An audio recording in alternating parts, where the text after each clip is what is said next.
We should, take a break after all that running around. Yeah, let's rest here for a bit.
Let the mountain's veins boil!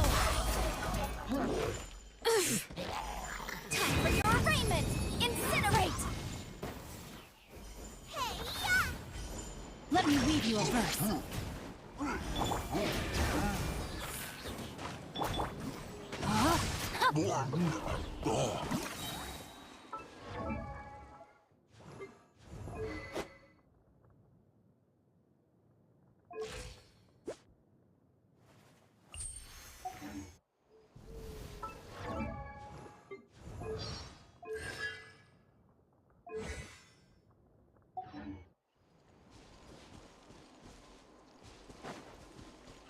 All right.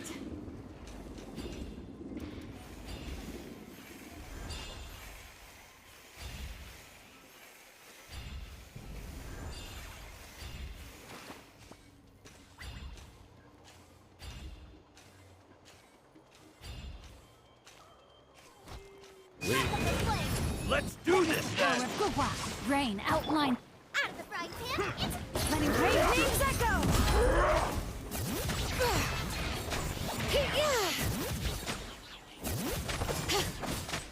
You win!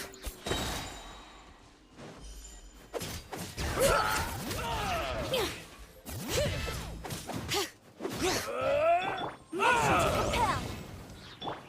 No, my sword.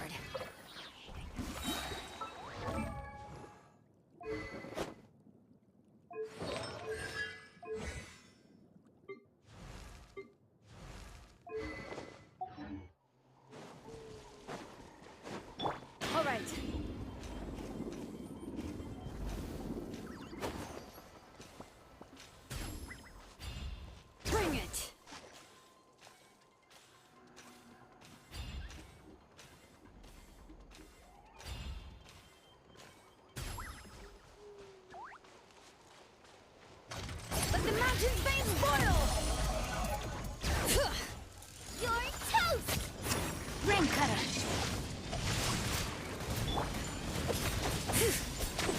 Bring it!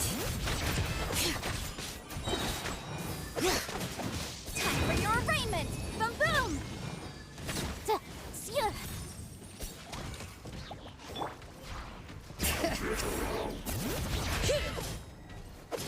Let me weave you a verse. Huh? Incinerate!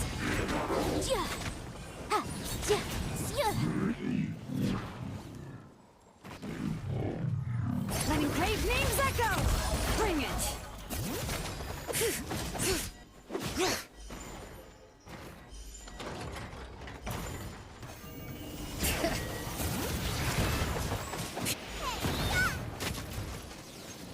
Rain cutter. Breath of the flame! Boom boom!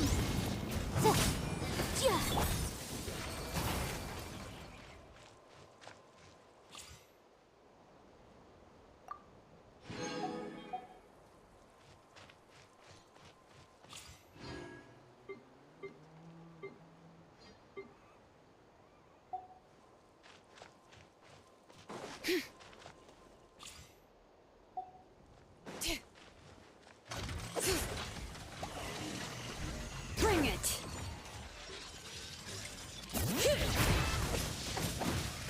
Let the mountain's veins boil! No, my sword. Witness the power of Gugwa. Nice and spicy! Motion to compel!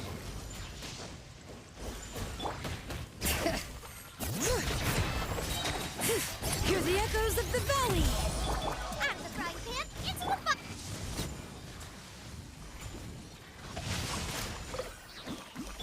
Boom boom! Let me weave you a verse. Time for your arraignment! You're toast! Bring it!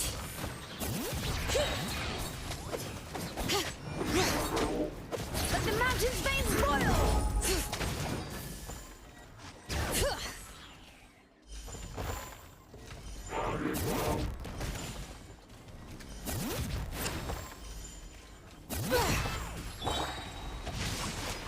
Witness the power of Gugwa.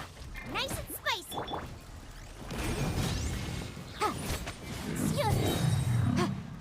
Breath of the flame!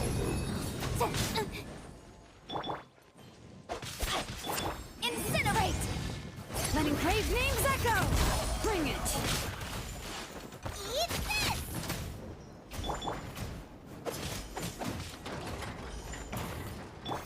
Boom boom! Rain outlines your fate. Let me weave you a verse. All right. Hear the echoes of the valley!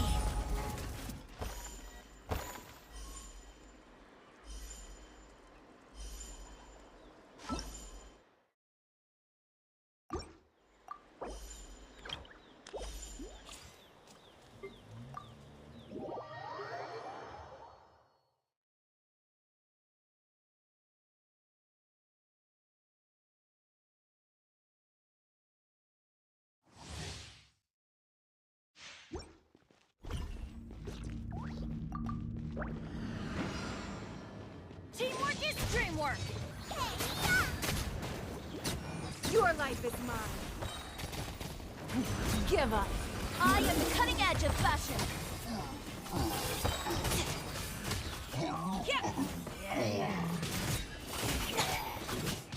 Ha! I'm going in! Submit! It's nothing. You're toast! Scrub the color! Scatter!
Things have been looking really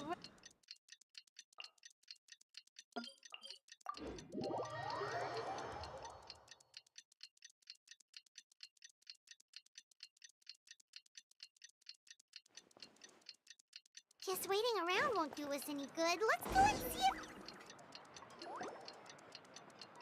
I see. Thank you so much.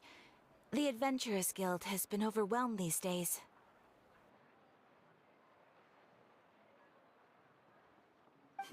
No worries at all. We've always valued the strength of adventurers.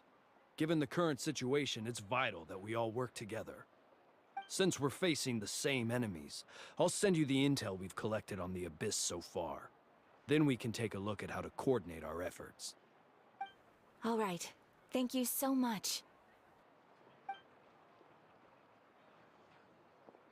Hi, Catherine. It's us. Got any new commissions? Ah, you two have come just in time. I've got some good news. The Pyro Archon has finished assembling her forces and stationed them all across Natlan. Given how the Abyss has ramped up its activities lately, we can no longer afford to act only after receiving news of an invasion. So the Pyro Archon suggested that the Scions of the Canopy and the Adventurers Guild focus on collecting and disseminating intel. That way, we can stay informed of everything that's happening across the land. Once we receive word of enemy activity, we can notify the nearest camp and the stationed forces can take immediate action. Yes, precisely. This should also allow us to focus on gathering information, rather than running around and trying to tackle everything at once. So please also take a chance to relax, you two. You've been working hard these days, and this will be a good opportunity for some well-deserved rest. So that's the plan. We can finally stop and take a... Paimon knows that. It's not like Paimon just wanted to lay here and do nothing. The movements of the Abyss are always unpredictable. There have also been times when it suddenly became more active in the past. The people here generally see it as something like an acute natural disaster. Once the disaster is over, everyone will return to their normal lives. We just all hope that day will be sooner rather than later.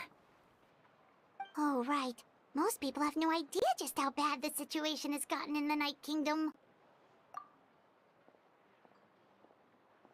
Oh, hey, Kachina! Are you feeling better now?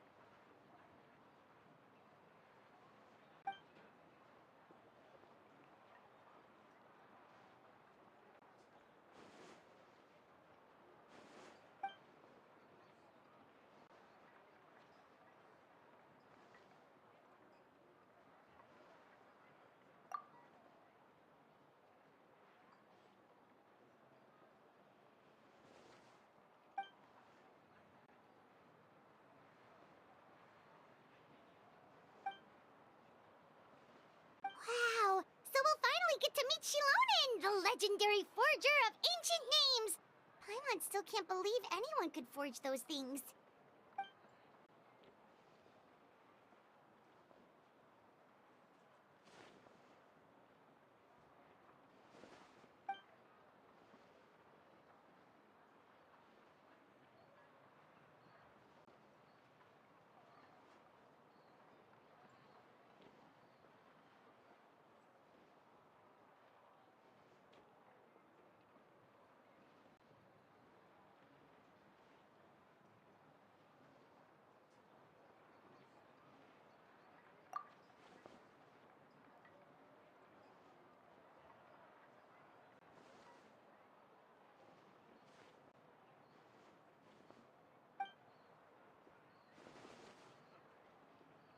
Hey, have some confidence in yourself, Kachina.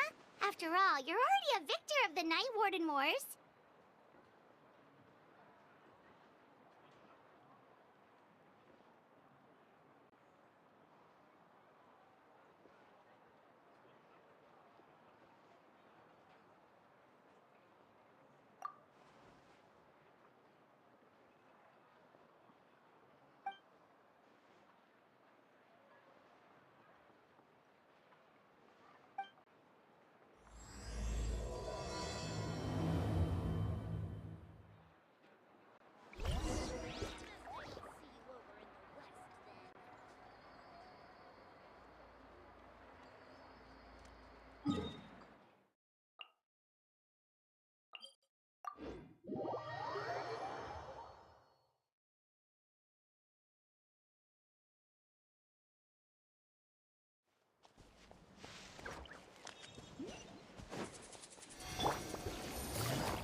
Ah, yes, so I've heard. So young, and yet you've already got quite the reputation. Wait, are you? Yep, we're travelers who just arrived in Natland not too long ago. No, I mean, I was aware that you're travelers. It's just no one told me that you're Outlanders. No, the only thing she said is that a new hero had pledged himself to the plan. But we'd need to forge an ancient name to ensure. And she did mention that it would be quite difficult to forge an ancient name for them, but at the time, I thought she was just commenting on my skills. But I seem to understand where the true difficulty lies now. No, I wouldn't go that far. I'm used to it, really. I just need a moment to process things. The Pyro Archon's requests are always difficult to fulfill, and we used to argue a lot. Honestly, it's probably for the better that she didn't bring this up at the time. Anyway, I can't argue with her if she isn't here, and it'd be pointless to take my anger out on someone else. But, just because I understand her rationale doesn't make me any less upset, after all. She must have known that forging an ancient name for an Outlander is an impossible task. It's impossible? As you probably know, an ancient name is a symbol of a hero's spirit and glory, which grows even richer and heavier as generations of successors inherit it. We forge ancient names by engraving the heroic deeds of an individual who will become the first hero of that particular name.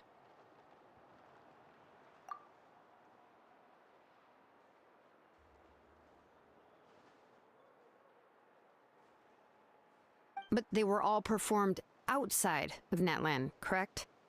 Yeah, that's right. Then those deeds haven't been recorded by the Night Kingdom. To take it one step further, even if you had performed heroic deeds in Natlan, as an Outlander, your actions still wouldn't have been recorded by our lands. Only memories and experiences that have been acknowledged by the Wyab can be used as a basis for an ancient name. Even the greatest of craftsmen cannot create something out of thin air, you know. That's just how it is. Seems the Wyab don't want just anyone to get a name, huh? Mawika, of all people, should know better than anyone, yet she's still entrusted the task of forging the ancient name to me. Oh, Paimon gets it. Nobody's happy being asked to do the impossible.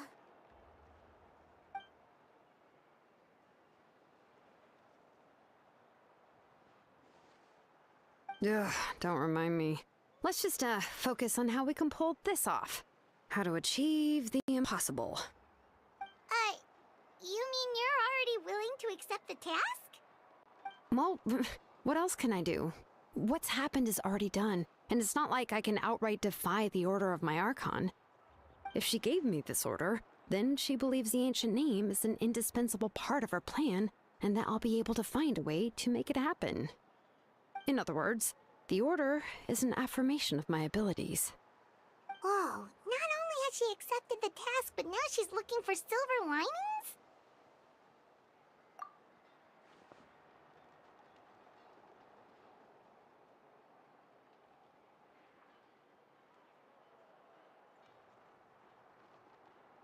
The key is getting the Wyab to somehow acknowledge the traveler's existence and record his heroic deeds. We heard the voice of a Wyab when we were in the Night Kingdom before. We even had a whole conversation with her. If we can talk to her again, maybe we can figure something out together. Well, every tribe has their own Wyab. How do we know if the one you met is indeed the best one for us to talk to? Plus, considering the unprecedented nature of this situation, I have a feeling that the acknowledgement of one Wayab alone would probably not be enough. I don't know. That requires a level of knowledge that I do not possess. We need to find a consultant who's an expert on all things Night Kingdom and Wayab. The first person who comes to mind is Lali at the Masters of the Nightwind, the one we call Granny Eatstali. Oh, we've heard that name before. We used her Spirit Speaker Stone to find Kachina's ancient name. A person who can make something like that must be pretty impressive. Paimon's sure she'd be able to help. Still, she's older now and quite eccentric. It's hard to even book a meeting with her, given that she's constantly holed up in her room and doesn't like to be disturbed. I've heard that to get her help, you have to be extremely patient with her and know how to keep her spirit up.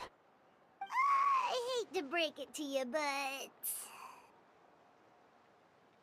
Huh. Why is that? I mean, didn't she already help you before? And you even managed to save Kachina. Well, yeah. At the cost of her Spirit Speaker Stone being split into two.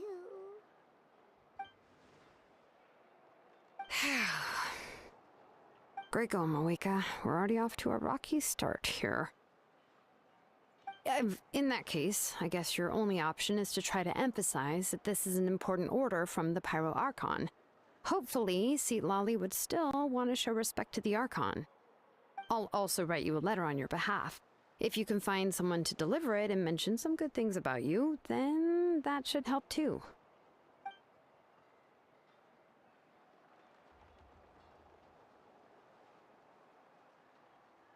Paimon sure hopes a Hal won't interrupt when he's talking, though. All right, Kanich is a seasoned negotiator. I trust that he'll know the best things to say. Please just give me a moment to write the letter, and we can meet up near the Statue of the Seven later. Sounds good. We'll take a stroll in the meantime.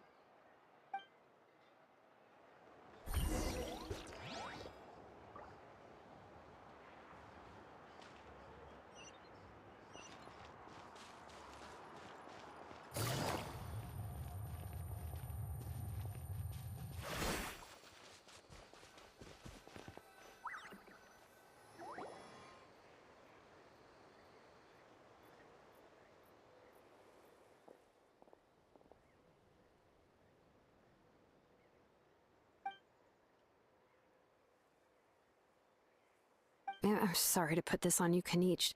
It's just that you're probably the only person who knows how to deal with her.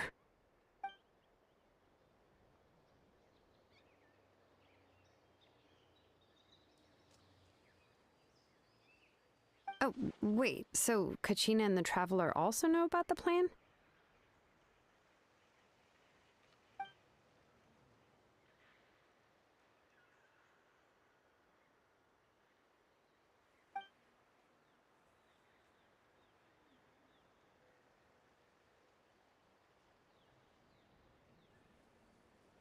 Right. She mentioned there are 6 heroes and that Shilonen is one of 4 that have already been acknowledged.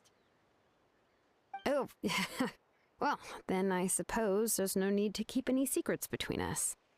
Having companions walk by your side is perhaps the best solace when facing such a bleak reality.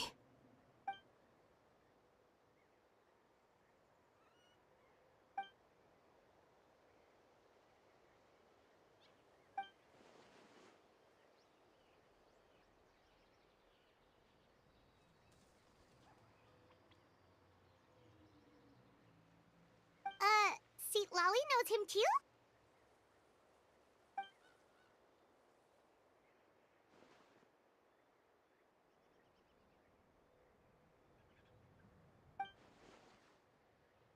Given how the Masters of the Nightwind love to babble about dreams and revelations, they're already a pretty strange bunch to most.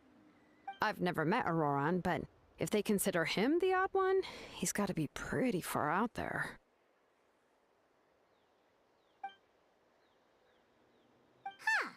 Makes sense. But Paimon wonders how Lali could be the first one to notice Auroran's disappearance if she spends the whole day in her room.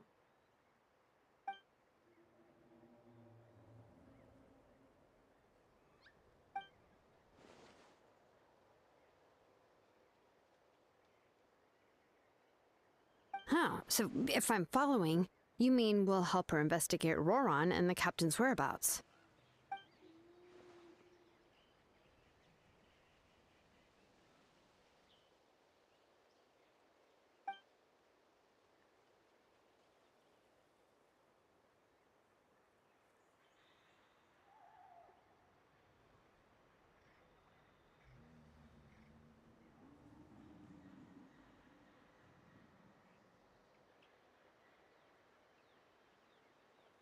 Yeah!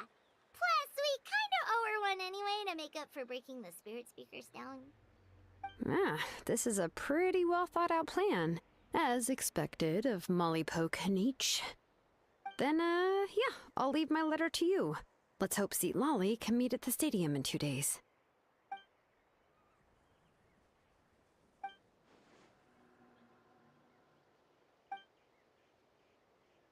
Okay, then let's part ways for now. I'll see you in a couple of days.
Good roll.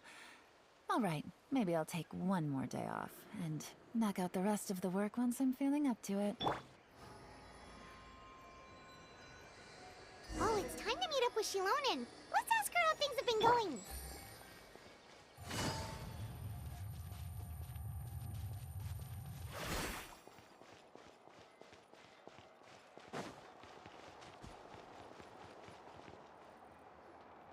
Hey, Shilonen, how's everything going?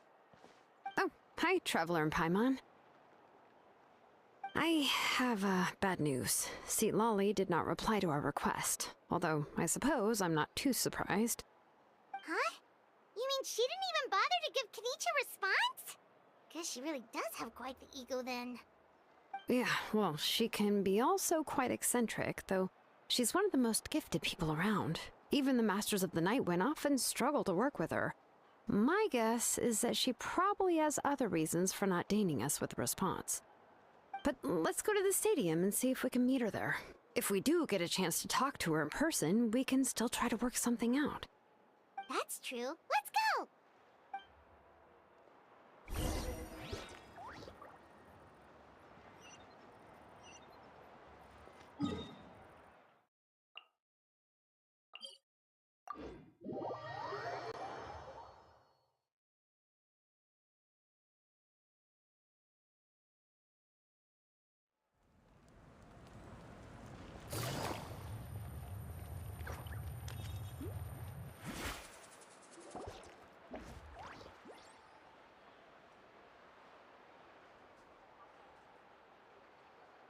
Paimon doesn't see anybody. Seems she's just not gonna show up, huh?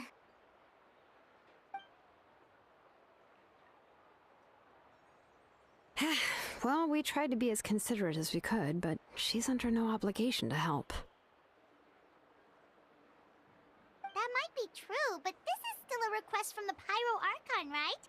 Shouldn't a subject always answer the call of their Archon?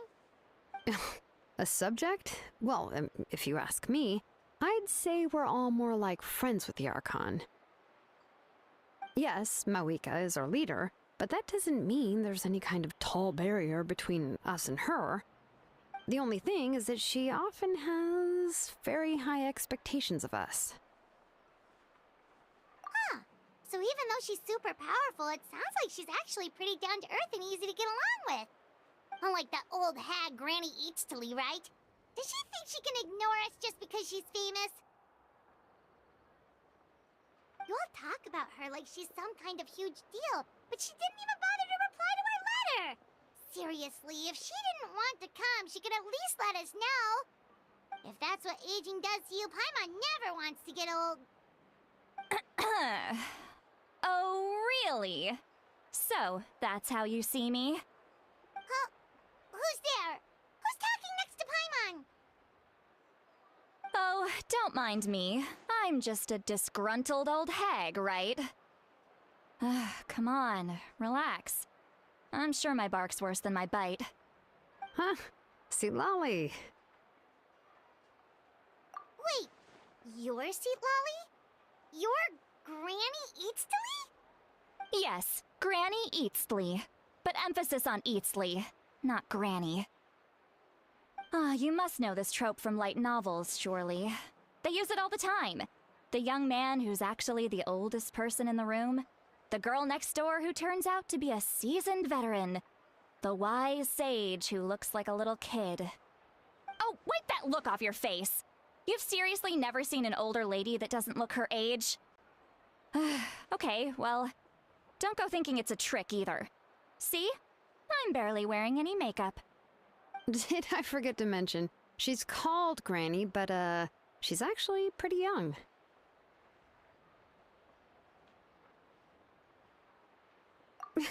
It was an honest mistake. I guess we've just gotten used to it. I'm sorry. So, how old are you actually? What? How dare you? Don't you know it's rude to ask a lady her age? Paimon really didn't mean to offend you, it's just that your case seems really unique. Oh, Paimon just wanted to apologize, but now she's putting more and more of her foot in her mouth. Really, Paimon just got a little mad since we thought, well, you were gonna leave us out to dry. It was my idea to invite you here, Seat Lolly. So if you're upset, you can just take it out on me. All right. I was only joking. I didn't mean to chastise anyone. There's really no need to take all this so seriously. If anything, I'm gonna feel awkward if we keep this going. I received Kenichi's letter and was planning to attend this meeting. Since I had already decided to come, I figured there was no need to draft a reply that simply said, "Understood." Besides, just showing up is the most important part, no? But, of course, it's also natural for people to get held up by one thing or another as they're trying to leave the house. It certainly was a bit awkward to see that everyone else had arrived before me. At first, I was thinking of quietly sneaking over, but since you were already here waiting for me, I started to think about how I should phrase my apology, only to hear you all talking smack about me. Anyway, that's the whole story. Honestly, it's not like I owed you an explanation anyway.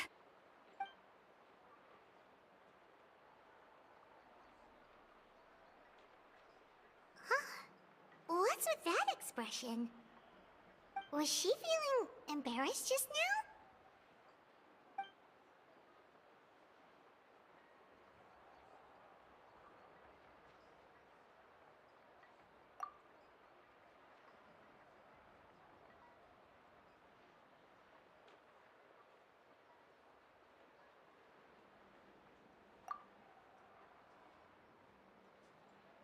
When the Masters of the Night Wind say they struggle dealing with her, I wonder if the feeling is mutual.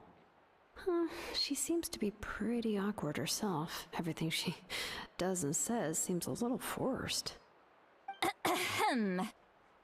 Anyway, Shilonen, I heard that you require my help in crafting an ancient name. Correct. The situation isn't like anything we've handled before. Let me explain.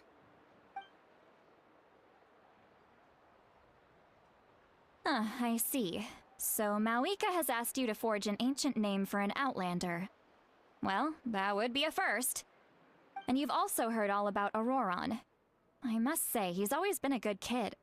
I can't see him joining the Fatui of his own volition. He must have been coerced somehow.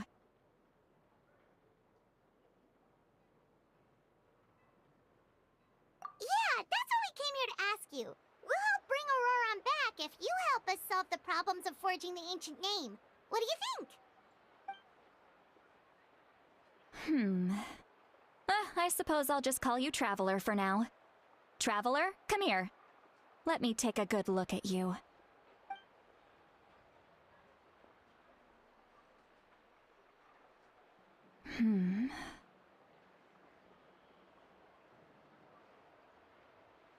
Wealth leads to unending conflicts between people.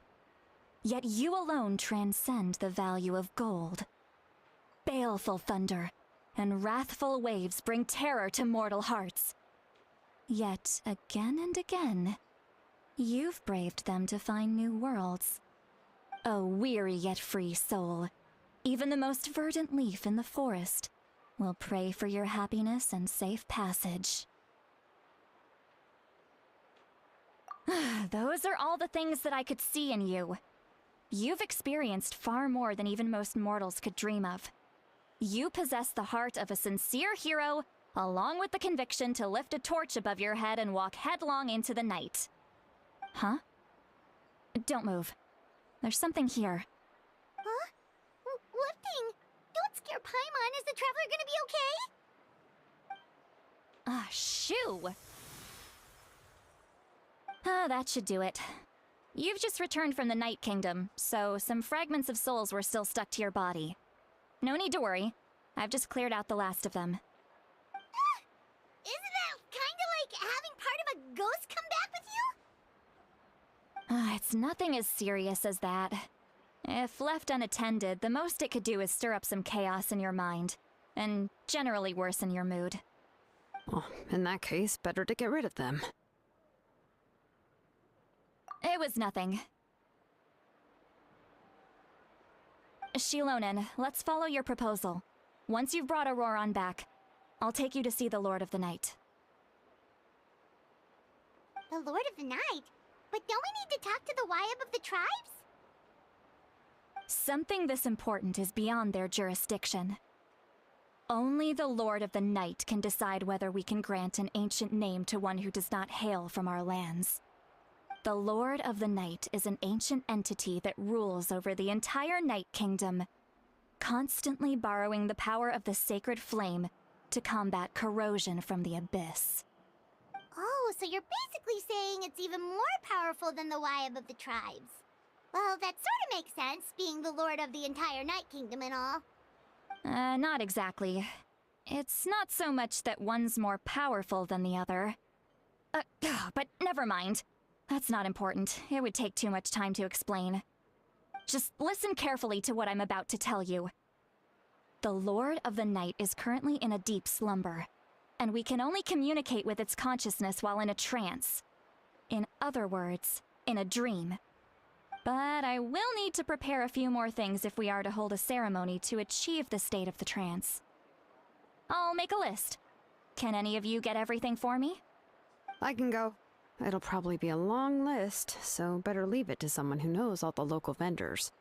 Sounds good. Then we'll go with St. Lolly to track down Auroron.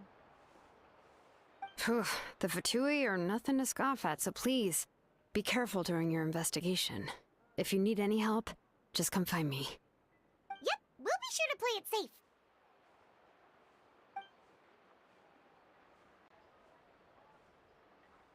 All right, now it's time for us to catch that brat and bring him back. Oh, I'm sorry I made you wait earlier. It was actually because I decided to swing by Auroron's place to look for clues. He has always lived alone, and I found a broken jar in his house. There was also something off about his phlogiston aphids, which I assume is because their keeper has been gone for quite some time. And interestingly enough, I saw some slash marks in the house that did not match any of our local weapons. My guess is they were left by Snezhnayan arms. Oh, sounds like the Fatui broke into his house and took him hostage. But why would they kidnap a kid who just spends his days living in the country and raising aphids? He's only in his 20s. What would they want with him? That's not to say that I believe he's totally innocent, of course. Since he's the only one who was kidnapped out of everyone in Natlan, he must have done something to attract their attention. In any case, we'll get to the bottom of this once we manage to get him back here. I'm truly sorry to put you two through all this trouble with me. But please help me get him back. You can count on us! All right, then let's start by heading to...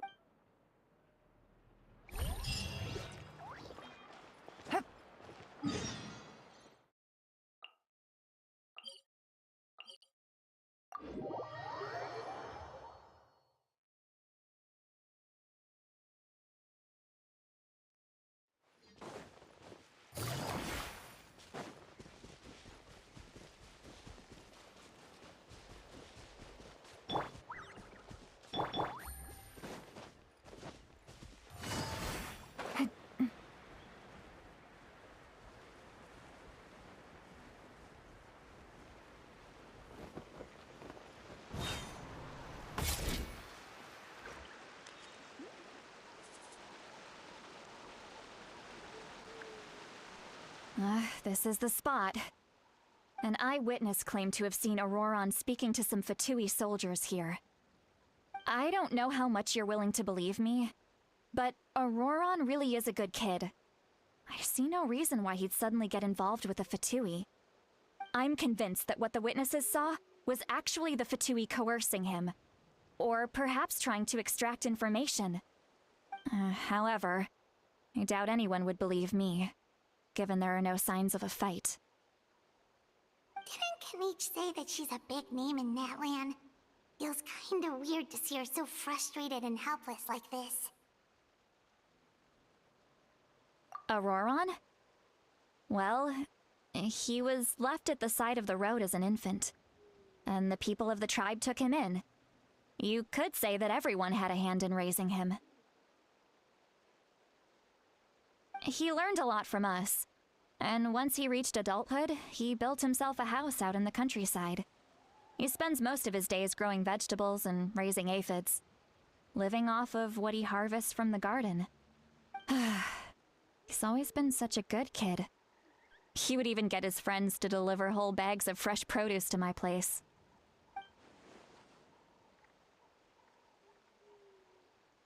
Oh well, let's keep looking. He can answer all of our questions once we find him. He's been raising phlogiston aphids for a long time, and since they were disturbed, they secreted a special type of phlogiston. We can use that substance to track his movements. Let's follow the phlogiston trail. Huh?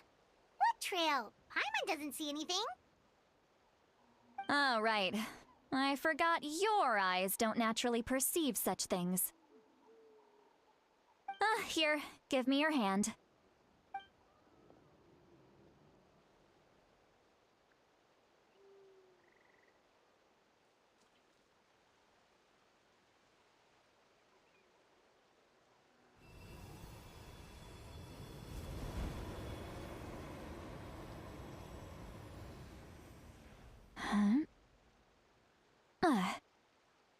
How about now? What do you see?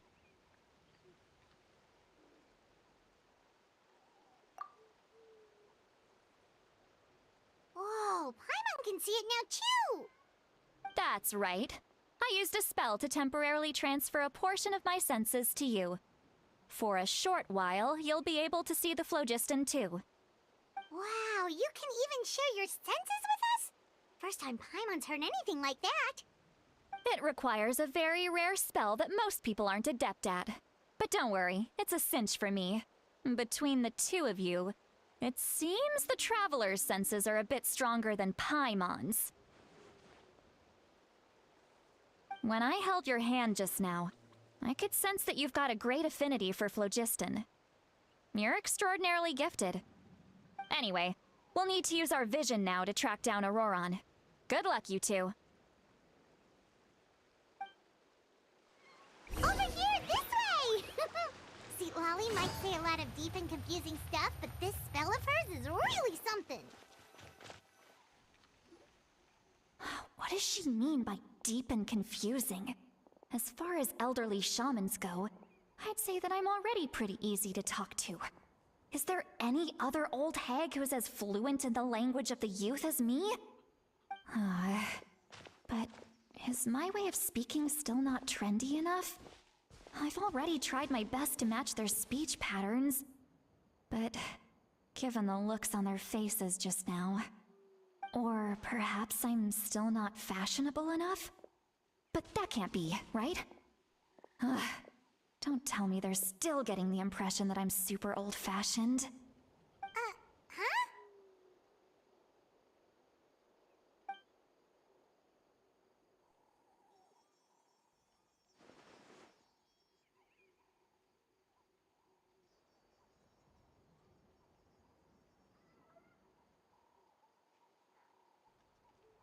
Was that Seat Lolly's voice?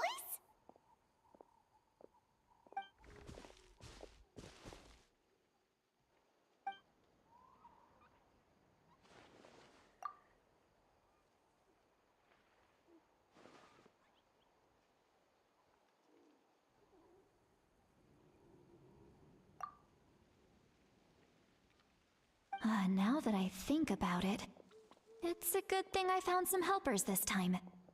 Some things are best done with the help of friends.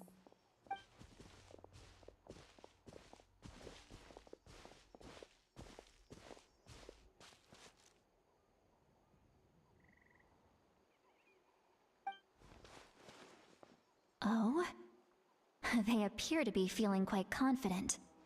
Looks like our work will go smoothly.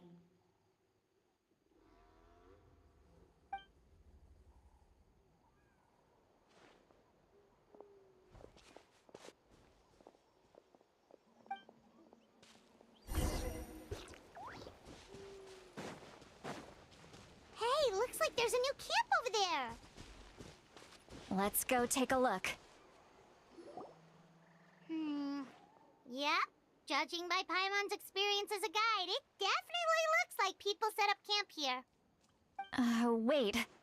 The phlogiston here is a bit odd. Let me see. Paimon sees a small shape here.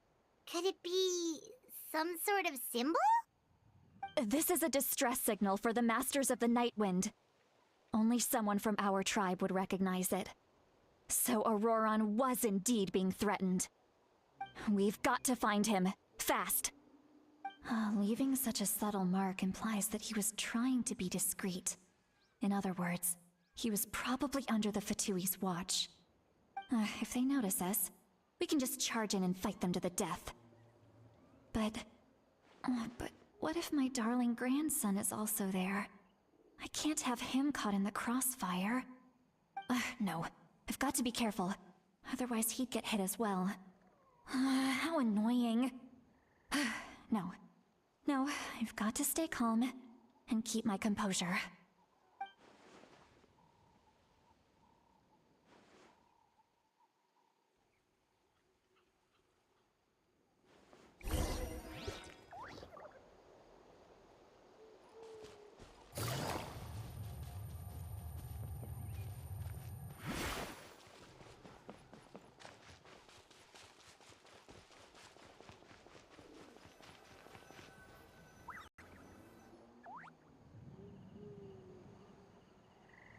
There are traces of people staying here too.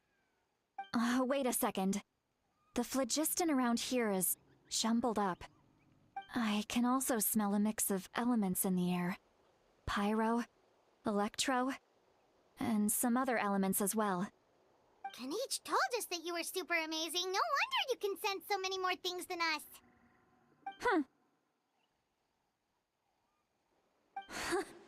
It's about time that little brat said something nice about me. There are signs of a struggle here. Judging from what's left on the scene, there must have been a fight.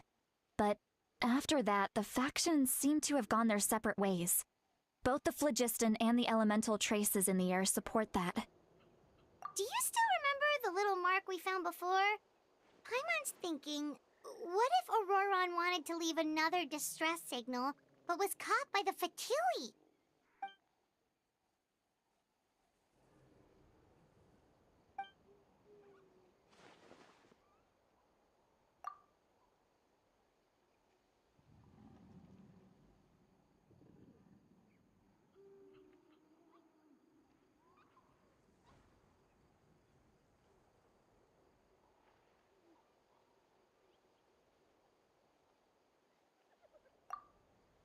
Given there are two signals leading from here, we should split up as well.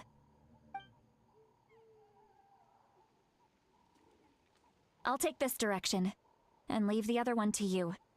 Let's meet up again later.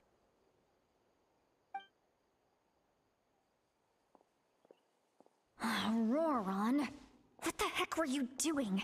It's one thing to trouble me, but now I had to bring other people into this as well. You little brat. And off she goes! Traveler, did you hear all of that as well? Once Seatlolly left, that voice went away as well.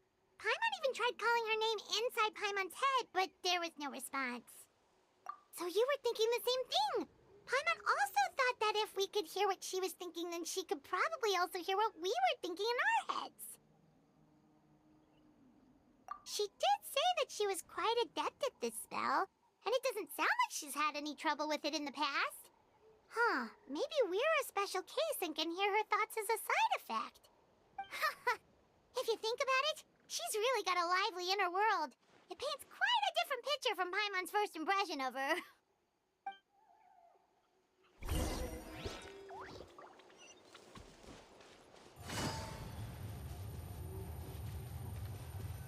Paimon sees some traces here. Let's follow them and see if we can find anything.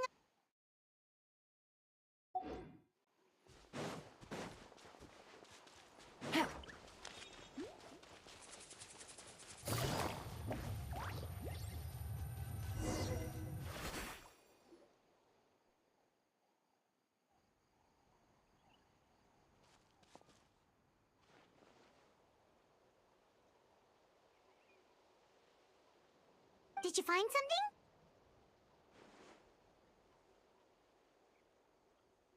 Huh. So we can't tell where Auroron might have gone from here. That's weird. The phlogiston trail suddenly stops. We can't make anything of these footprints either. But he can't have just evaporated into thin air, right? We know he wasn't alone. He had all those Fatui with him.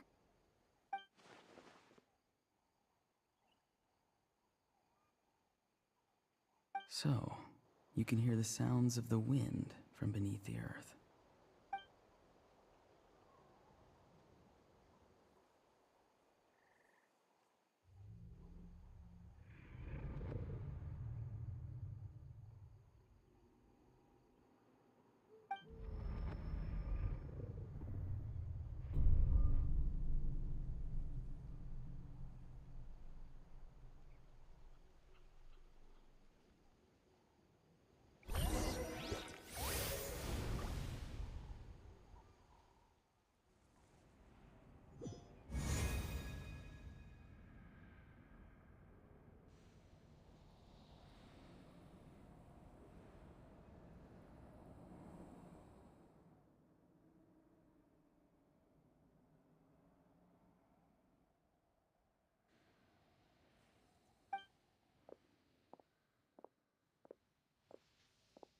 I'm very sorry, but please do not move. I have no desire to hurt you. I apologize that our first meeting has to take place like this. It's just that you're much like one of those animals with ears that perk up as soon as it senses danger in their environment. And given your combat proficiency, I would not have been able to gain an advantage over you if you were anywhere else in the world. However, you're now in the Night Kingdom, a familiar domain to the masters of the Night Wind. Hello, traveler. I'm Auroron, the one you've been searching for. Ah, the Fatui's custody. I see. So even Granny has told you that I was coerced by the Fatui. I'm afraid you've been brought here by a lie, like a false omen in the lingering smoke. My friend and I only left those traces to lure you here. Deceiving you was never our true intent, however. It was simply the fastest and most feasible way for us to set up a meeting.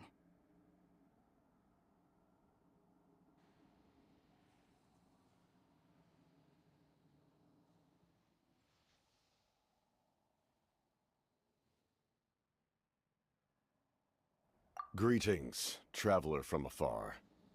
Be careful with this traveler.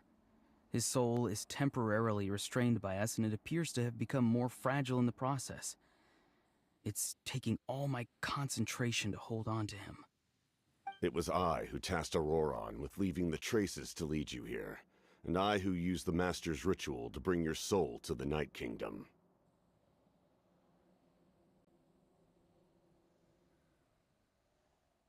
I've heard much about you from the past encounters you've had with my colleagues. Given the present situation in Natlan, I would like to sincerely request a formal meeting with you, in person. I will use the opportunity to explain my goals and motivations to you, as well as why I mistrust Malwika, the Pyro Archon. I believe there is little reason for you to blindly follow her plan.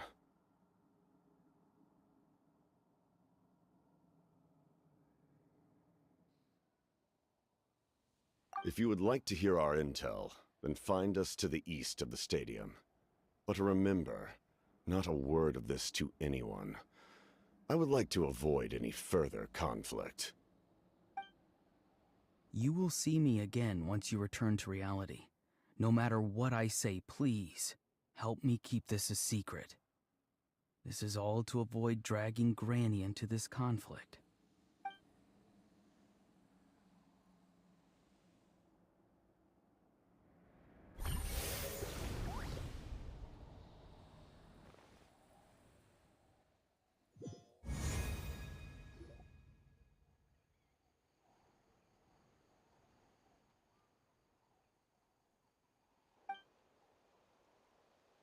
Hey, what happened just now?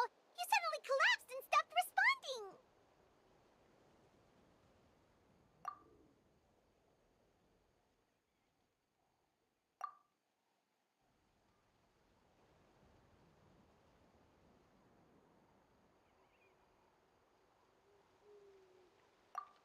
Hey, why are you sitting on the ground? Are you okay? See, Lolly! He froze for a moment and then just collapsed to the ground. Could it have been those leftover remnants from the Night Kingdom? Do you have any itches or pain anywhere? Don't worry. We can take a short break. Sorry, I know I asked for your help. But had I known you were feeling unwell, I wouldn't have taken you on this trip with me.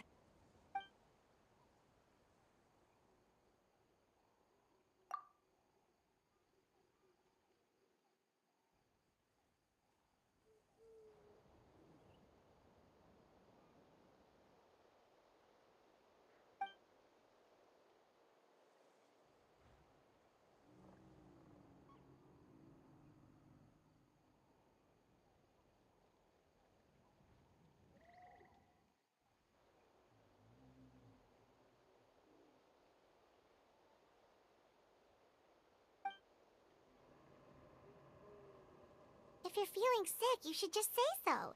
See, Lolly should be able to, exorcise any ghosts or weird stuff that you picked up in the Night Kingdom. A seasoned traveler must know the importance of not pushing yourself beyond your limit. If you need anything from me, just say the word. In any case, let's take a bit more time to rest now.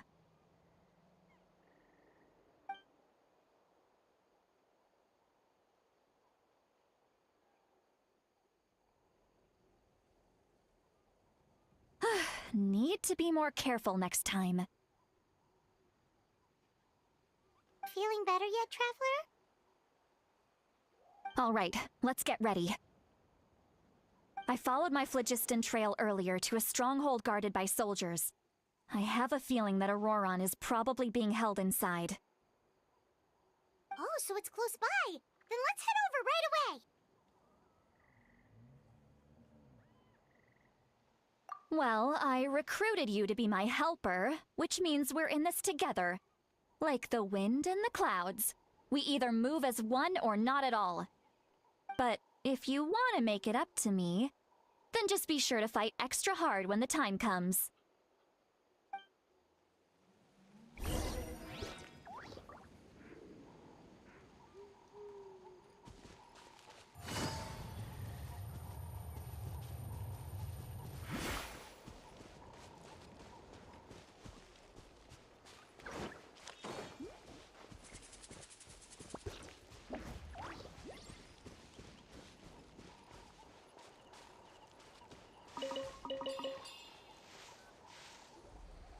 Look over there. Huh? Paimon thinks she sees someone in the middle of the camp. That's Auroron. So he really was taken by the Fatui.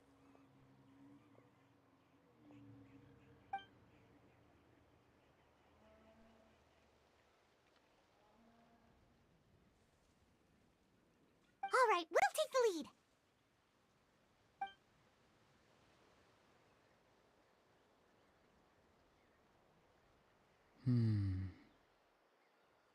Hey, quit daydreaming.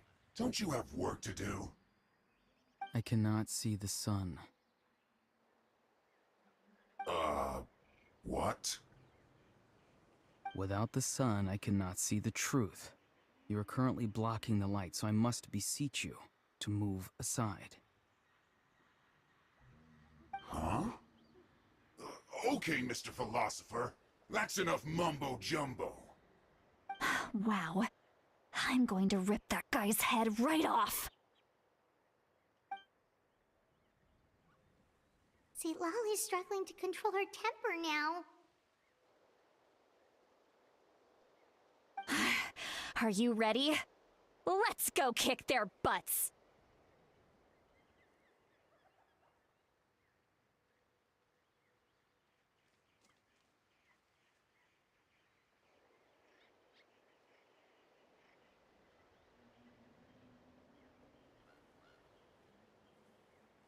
On my count.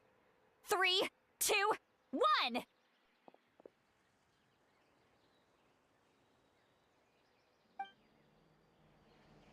You're still trying to resist? You've got no idea who you're up against! Quietly now. Game's up. Time's over. Now you shall perish! There is no escape! Clouds high. The birds call! Yeah, shit!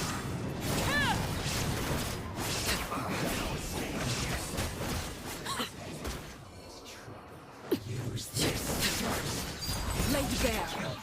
The wind knows me. Looks like torn to oblivion! Shine down! Auroron!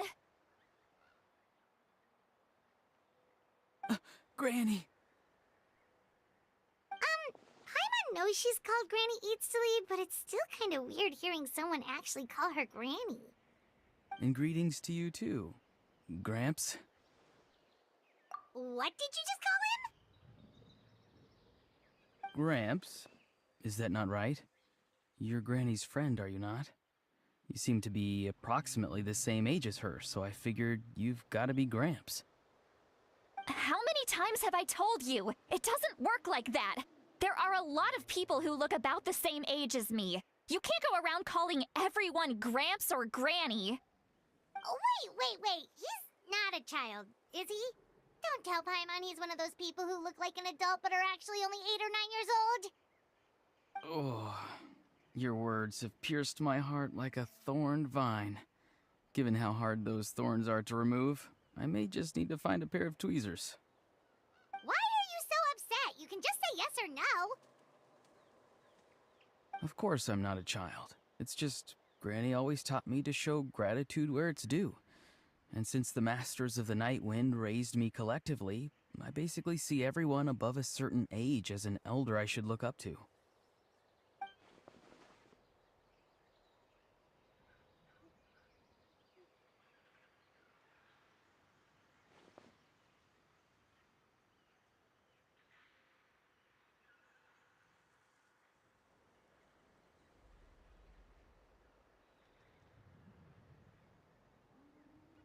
Exactly. But if you keep that up, then everyone's going to be your senior. And do you think saying all of this is gonna save you from a scolding, Auroron? Haven't I told you 100 times since you were a kid? Heed the 3 warnings. Be wary of beasts prowling around, scammers looking for their next victim, and strange people who appear out of nowhere. Oh, so you do remember, and you just chose to ignore them. I always knew that living on your own was going to get you into trouble sooner or later. But getting kidnapped? That really takes the cake. You won't always be able to rely on other people coming to your rescue, you know. You're just lucky we got here when we did. Or we might be launching another search and rescue operation to find out where they put your severed head.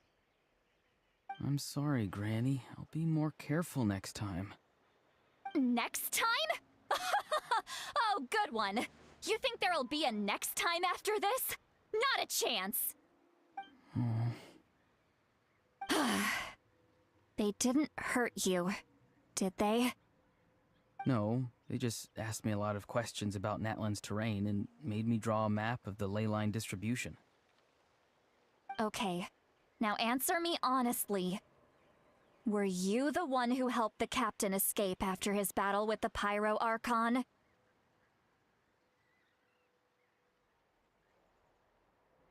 Yes.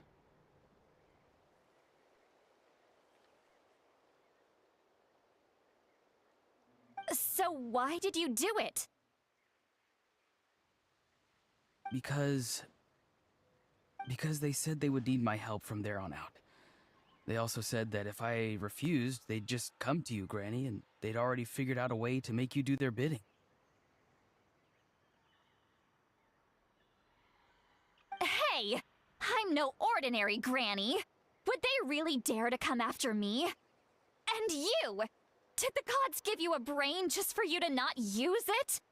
Did you really believe everything they said at face value, and not stop to think? Thankfully, the Pyro Archon only asked that we find the mysterious individual from the Masters of the Night Wind, and didn't slap your name on a wanted poster. Don't think for a second that she doesn't know what's happening. Even if the truth that you see will soon manifest into reality, there is still no need to preemptively panic. Have you forgotten the words that I've taught you? I'm sorry. Ugh, forget it. We can submit the details of this camp and the defeated Fatui as evidence of your innocence. Let's clean this place up and get back to the city. Auroron, you better remember this lesson well and seriously reflect on your actions. Also, once we return to the city, come to the speaker's chamber with me. I'll need you to explain everything. Sounds good. Should I bring some of my homegrown vegetables as well? Your vegetables? Yes. I grow a lot of fresh produce in my garden. I hope the Pyro Archon won't be too picky about the selection. Now's not the time to be thinking about that. If you do come face to face with the Pyro Archon, the first thing you should do is... Recite the 3 warnings. Huh? No! You should emphasize that you were not in cahoots with the Fatui!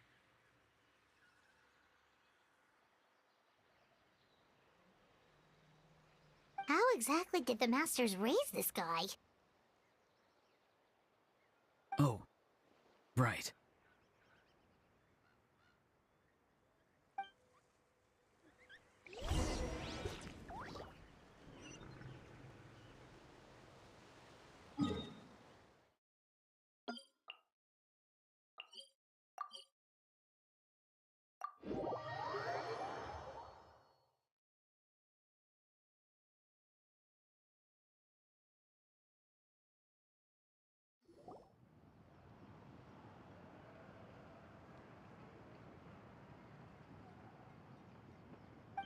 I see. So Auroron came to the captain's rescue because he promised to help him in exchange for Lali's safety. That's right. I'm sorry.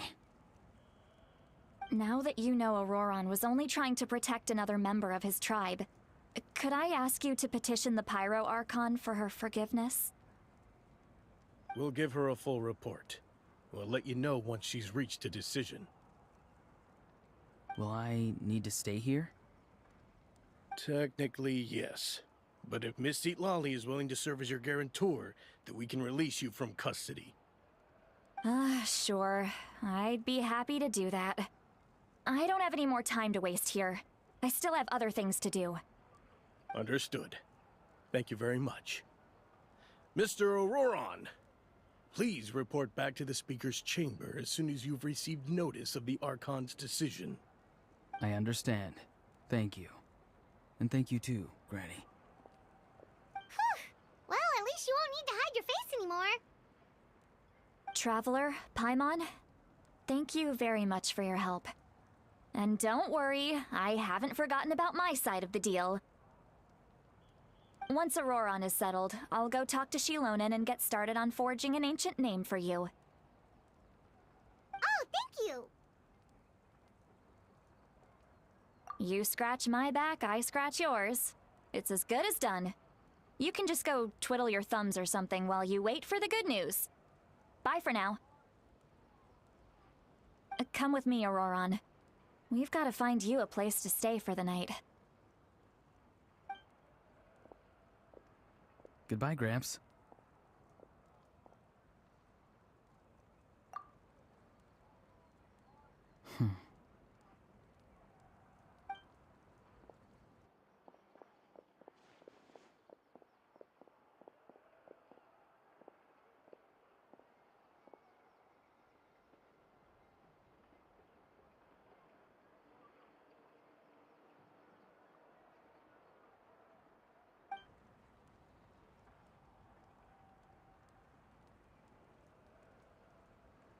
We're finally done. Alright, it's time to find some grub. Huh? What is it, Traveler?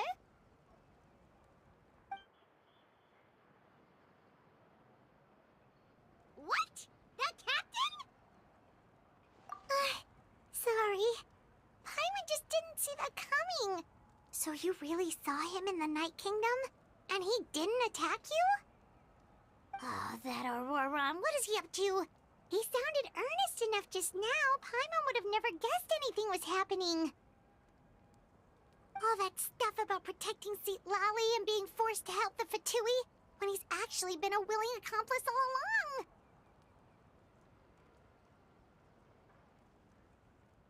along. Yeah, you're right. Still, Paimon appreciates you telling her about this. Paimon will support your choice no matter what, so if you want to go, we can go together. We still have another whole day before the meeting, so we'll just meet with them when the time comes.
Weird. Paimon doesn't see anyone.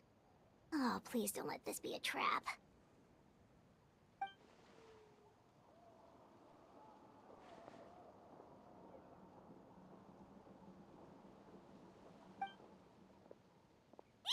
What was that?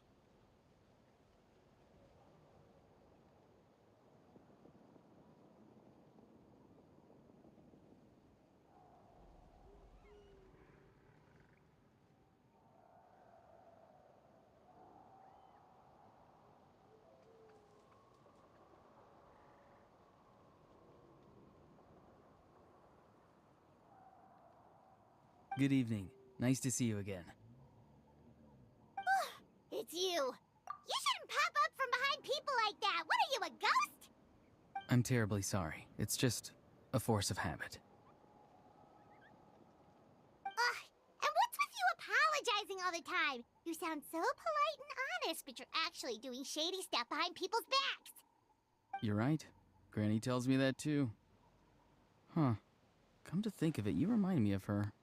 Sometimes you two sound really similar, you know. Oh, so you're gonna call Paimon Granny too now? Well, I could.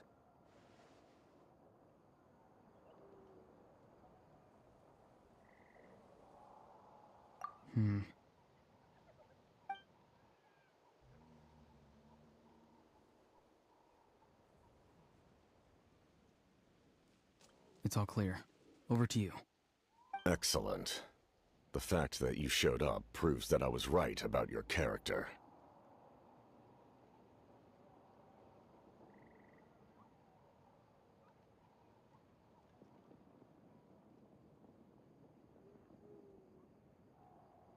Yet, there's been a lot of talk about you.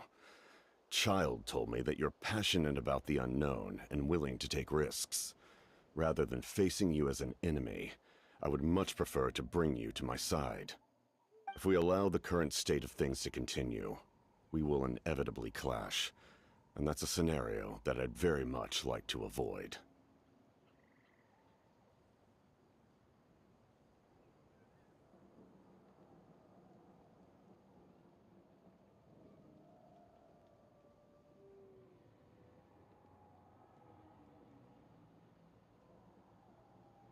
I've long heard of your exploits across the nations. Though you have crossed swords with my colleagues many times, I know that you are by no means an unreasonable person. And once you've learned the truth that the Pyro Archon Malwika would never willingly share with you, you may just find it in your heart to consider my proposal.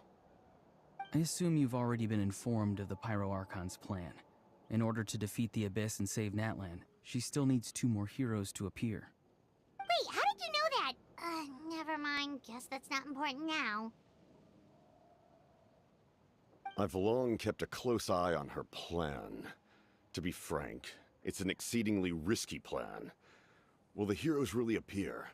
And even if they come to her, will their power be enough to drive the Abyss back? If any part of the plan goes awry, all of Natlan, even all of Tavat, will pay for her mistakes. Now, you may have been led to believe that this is the only plan available to her. But what if I told you she's had another emergency plan all along, the details of which she has chosen to keep hidden from you? An emergency plan? Yes. A way to keep Natlan intact, even if her original plan fails. But given the painful cost of its execution, she has chosen to keep it as a mere backup plan.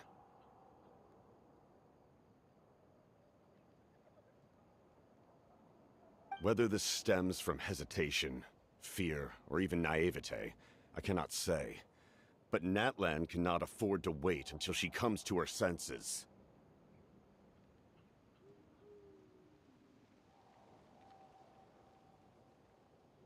My fear is that given the enormity of the decision, she will be reluctant to confront the dire reality we face until it is too late. There will be no time left to execute the backup plan, and all of Natlan will be lost to the abyss. We have to make the decision for her, here and now.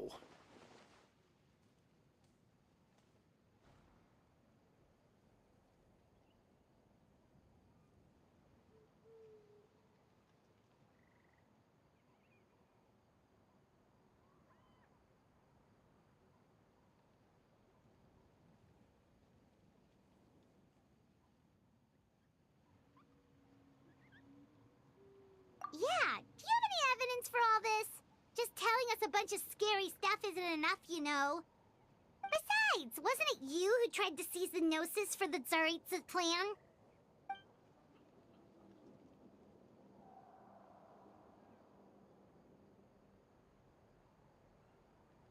I knew you'd be clever enough to see. That's right. I did not seek the Gnosis for the Tsaritsa. Since I was defeated in battle, I must put to rest my thoughts about the Gnosis. But even so, my desire to save Natlan remains unchanged. And now, I have found a new way to solve the crisis. We can implement it immediately if we reach an agreement. Someone's here. Huh? The captain disappeared! Something is rapidly approaching. Oh no. Something? Bad news, chump. It's your granny. Oof. See, Lolly? When did you get here? I knew something was amiss after we were separated. Hidden ceremonial tools, an unconscious traveler. I must say, I'm very curious about what you're up to. How dare you go behind our backs like this, Auroron? Colluding with the Fatui? Really? Oh, here we go again. Cat got your tongue, huh? You really think you can avoid a scolding just by staying quiet? I'm not trying to avoid anything.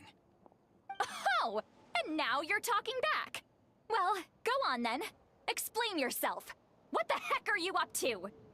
I'm sorry, Granny. I feel so guilty. You! That's it! Where are my tools?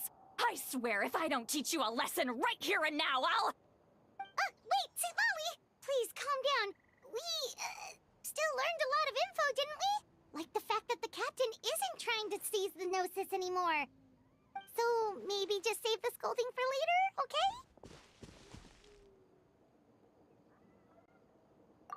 Listen well, Auroron. You're only getting out of this now because of the Traveler's plea. This isn't over. You hear me? You're right, Traveler. Let's go. We can discuss this more back in the city. You two keep an eye on Auroron for me, okay?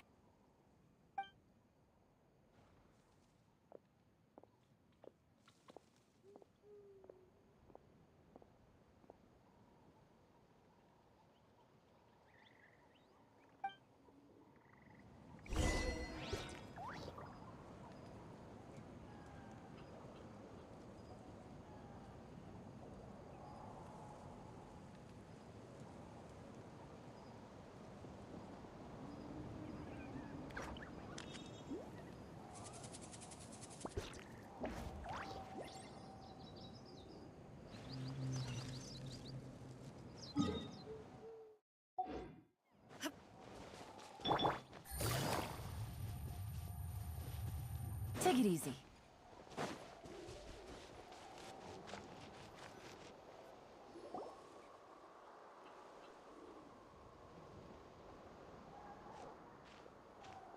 In all my years, I've never had a child cause me so much grief. Do you seriously not see what's at stake here? You've got a head on your shoulders, Auroron. Use it! Why did you help the captain? And I want the truth this time. No answer? Think you're being smart? Then let me ask a different question. What does the captain want? What is his purpose in Natlan? Really? You're just going to stonewall me?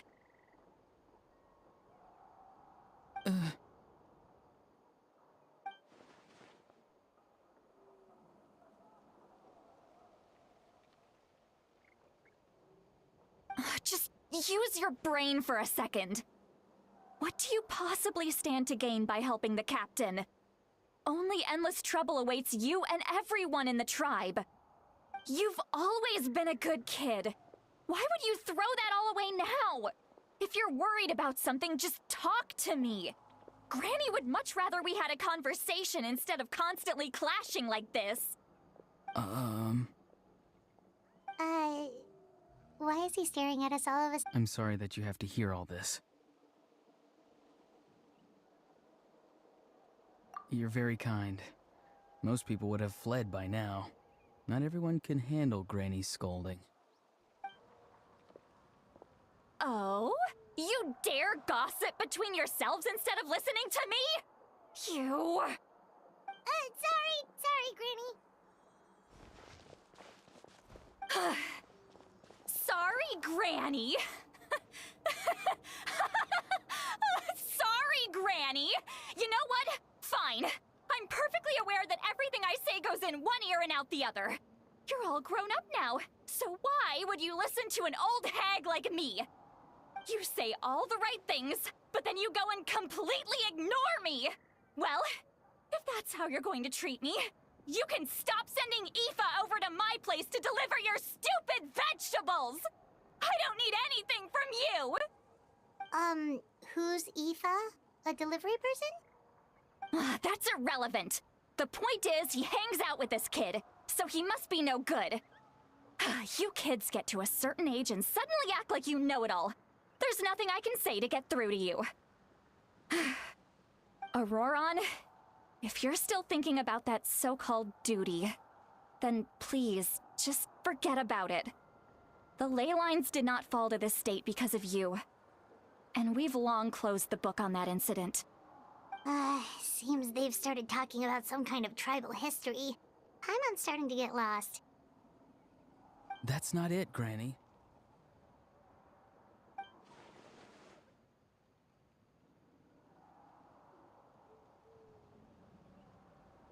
I know you tend to get down on yourself when you're upset, but I can tell I really hurt you this time. All I can say is I'm sorry. His voice. Auroron! Where have you gone? It sounds like he's somewhere super far away, but isn't he right here in front of us? I'm really sorry. It's up to all of us to do everything we can to save Natlan. So I've got to go. Get back here this instant! Auroron! What is this? Powder from plant spores? Is that the trick he used? What just happened? How was he able to suddenly get so far away like that? It's a trick of his. If you grind spores into a powder and spray it in the air, it can be manipulated to create an illusion. He pulled it off flawlessly.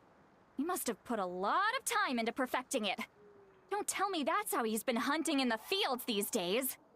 Oh, couldn't he have picked up something more useful? Little brat. That's it. The next time we meet, I'm definitely going to break his legs. Whoa, that's a little extreme. But still, why does he feel like he needs to run from us? If his goal is also to protect Natlan, then can't we work together?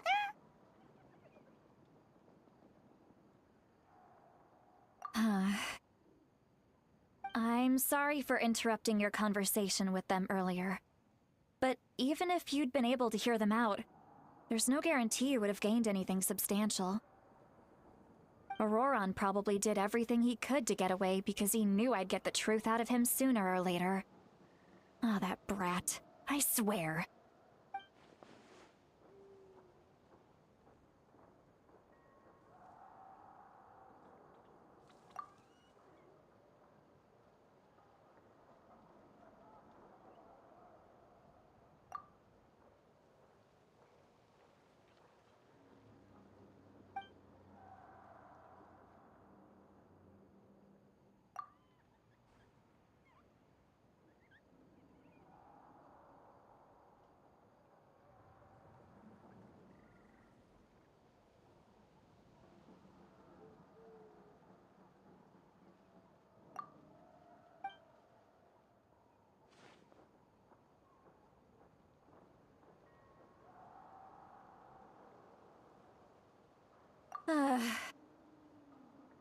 We've got quite a long walk back to the city.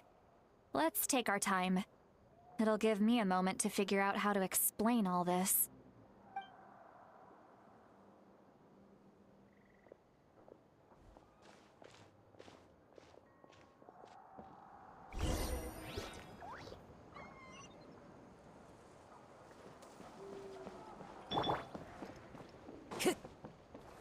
One with nature.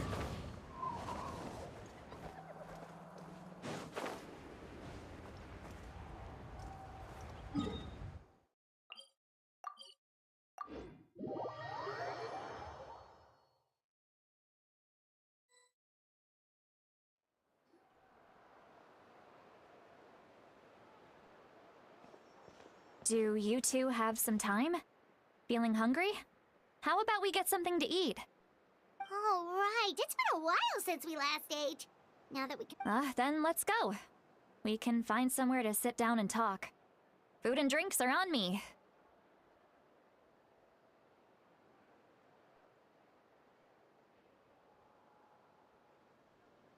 How did this become Paimonville? Sweet Lolly looks quite down on herself. All right. It's on Paimon this time. What's one meal to the best guide into that? So you can just sit back and enjoy, Sweet Lolly. Paimon will take care of it. Hey, come on now. You won't even let me take you out for some food and drinks? I just wanted to treat you to a meal. Are you sure? We can save you some Mora.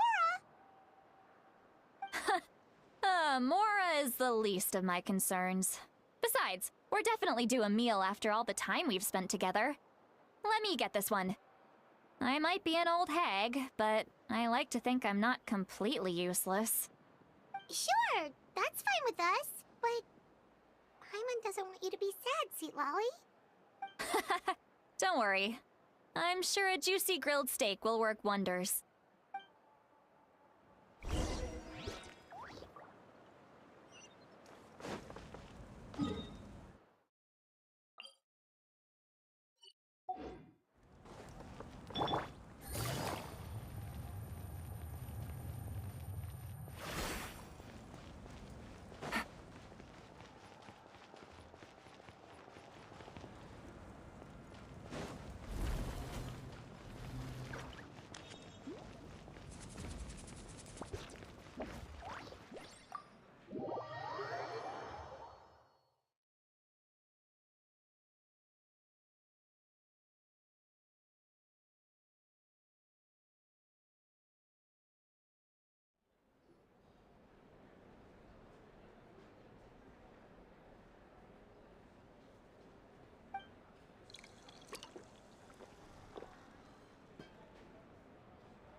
What are you looking at? Do you see two people standing by the door?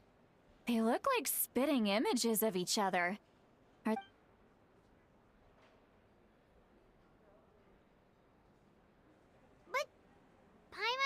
sees one person there. Huh? How could that be? I guess my mind isn't as sharp as it used to be. Give me another bottle, boss! Do you think she's drunk?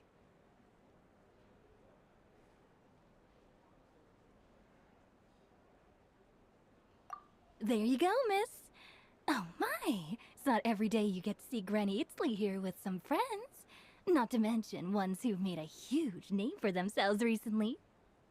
Oh, so you've heard of us? Of course I have.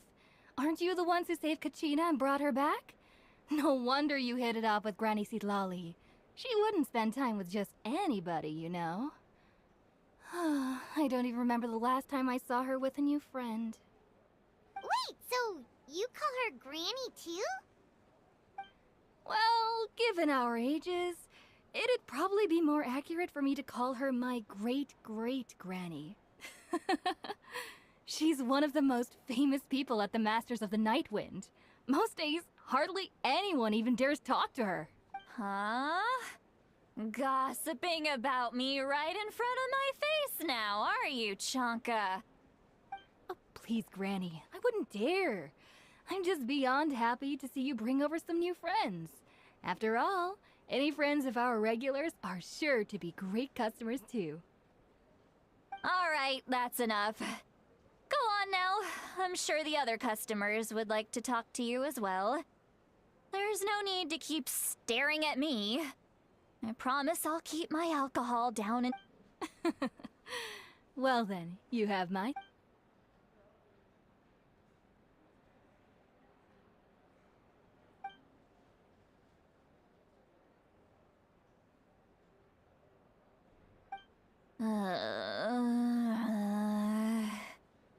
Seat Lally? Seat Lally? Who's that? You got some gall calling me by my first name. Let me guess. You want to test your skills against Granny Eatsley, don't ya? Are you still with us, Seat Lally? You're kinda tuck. You chumps come around here, picking fights with me?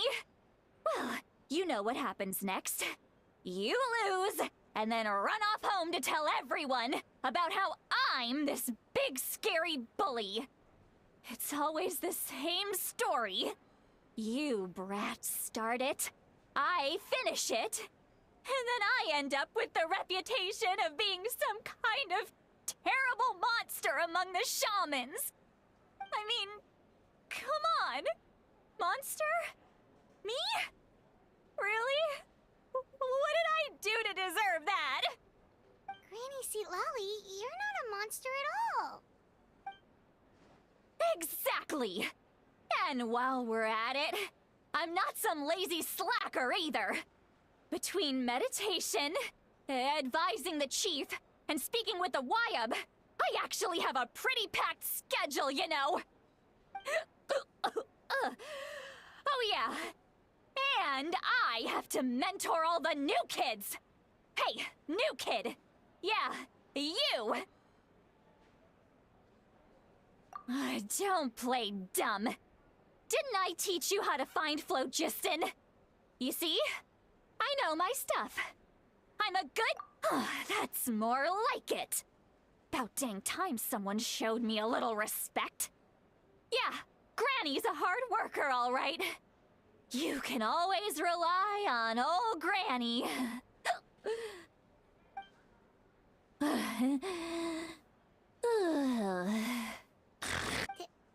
Did she just fall asleep with her eyes open? Oh, jeez. Behind this pitch-black curtain, a chapter of hatred reveals itself. Behind the smoke. The lingering smoke. Ah, she's meditating again. She does this whenever she's had a few too many drinks. Her mind's actually racing at this point. It's quite the opposite of sleep. Is this another specialty of the Masters of the Nightwind? No, I'd say it's an ability that's unique to Sitlali herself. While she can easily pick up everyone else's skills and tricks, few have been able to master hers. Warning, warning. Red, red, the color of danger, has now arisen within that pair of eyes. Huh? Traveler? Paimon? What's wrong? I'm gonna hurl. Hang on, just keep it in. Phew. Okay, it's You had Paimon worried. Paimon really thought you were about to barf all over the table just now. How embarrassing. I'm sorry you had to see me like that. That's never happened before, I swear. I've never thrown up. Not once. Are you feeling okay? Want to take a quick walk and get some fresh air? There's so much that I want to say, but... Why not? Of course you can. Just say whatever's on your mind. Please, Paimon. It's not as simple as you think. We've only known each other for a few days, right? What would you think of me if I were to start dumping all of my complaints on you after we've only just met? Oh, Paimon gets it. You're hoping that we wouldn't think less of you no matter what you're about to say. No, that wasn't my point at all! Seriously, don't you youngsters know anything about shame? I'm talking about shame! I've lived all these years and still can't get rid of it! Surely, you know the feeling too? Actually, about that. Huh? Tell me what? Yeah, this is as good a time as any.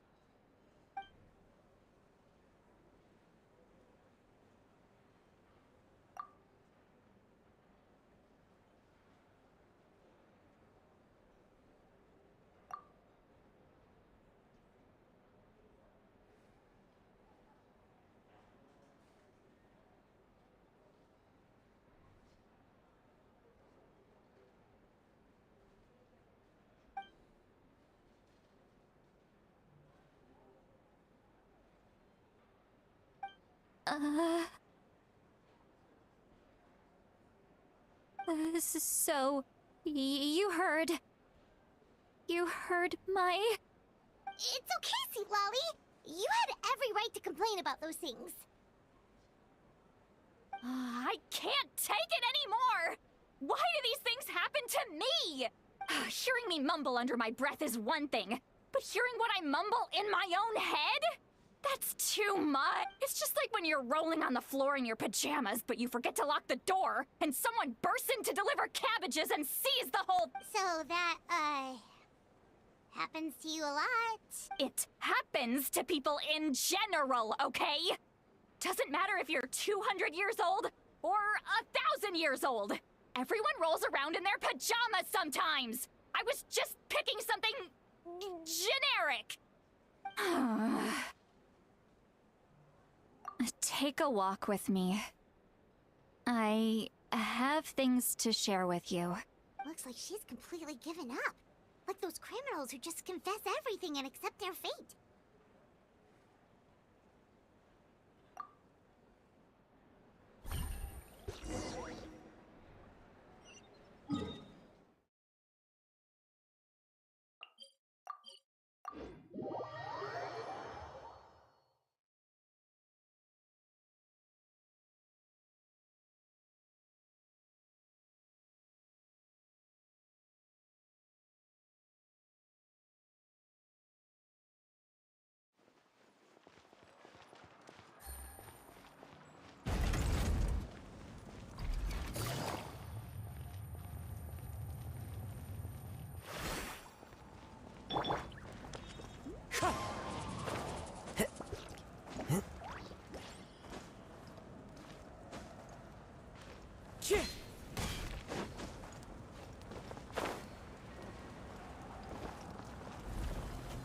Into the wind.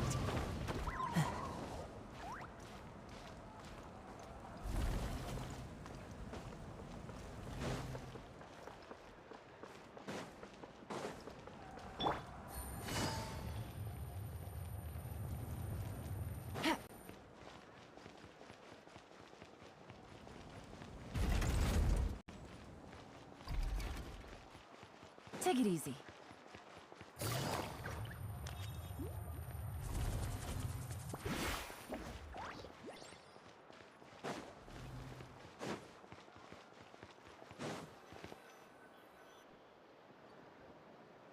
Well, great view, right? I love coming here by myself. Wow, it's beautiful. You're making me want to cry. Oh no, what do we do? I was an expression, okay? A figure of speech. I'm just... embarrassed. Here you are thanking me. Even after you helped me all this time. Let's just have a casual conversation. It's easiest that way. Really? You don't seem like the kind of person who keeps things casual. Well, I guess I used to be more of a stickler for the rules. And you're right, I don't usually open up to the people of my tribe like this. I'm just an eccentric old hag to them. That story's been passed down so long, it might as well be true. But you're just a regular person. The kids of my tribe would have a heart attack if they heard you say that. Granny Eatsley is a powerful figure. Be careful around her. That's what they'd say. Well, you are powerful. Are they afraid of you? Some are. Others are mad I always come out on top. A few decades like that, and people stop knowing how to deal with you. What about you? We don't find you scary at all. That's because you're not from my tribe. You don't know how many delusions of grandeur I've destroyed just by I make people realize that no matter how hard they work, they'll never become a living legend. Oh, not to brag or anything. Maybe it's hard to believe. Just... We believe you. Shilonen has full faith in your abilities, and Auroran didn't seem scared of you. He thinks of you as his granny, right? Yes, but Auroran's a special case. Mawika already told you about her plan. And you've given so much help to Auroran and me. Auroran's not like other people. As I mentioned, he was abandoned as a child. The reason being, his soul is incomplete. The Masters of the Nightwind view this as a bad omen, capable of bringing about illness and misfortune. No one knows who his parents were. He was just left on a rock in the wilderness. It's a miracle he wasn't devoured by some wild beast. The Masters of the Nightwind believe they can see human souls, and in Auroran's incomplete soul, they saw a possibility for Natlan. A possibility to turn Auroran into a vessel for lost souls. The ceremony would allow lost souls to gather within him. Auroran would then be sent to the Night Kingdom to return the souls to their rightful place, strengthening the ley lines and completing the ceremony. Wait, that doesn't sound right.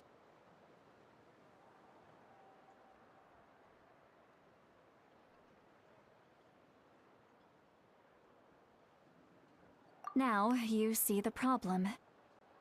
When damage occurs to the Night Kingdom, the souls held within disperse and remain adrift, unable to find a way back to the ley lines. This loss of souls damages the Night Kingdom even further. The ceremony can send back countless souls at once, which would benefit the Night Kingdom and the souls themselves. Of course, the vessel, Auroran, would be sacrificed in the process. I wasn't surprised the chief at the time came up with the plan. The ley lines were already in a terrible state. A suitable candidate for the ceremony appears, and now you have the chance to make things better. Of course you're going to take it. When the chief asked for my opinion, I didn't give my approval, but I didn't object either. So they went ahead with the ceremony. It failed, and Auroran escaped with his life.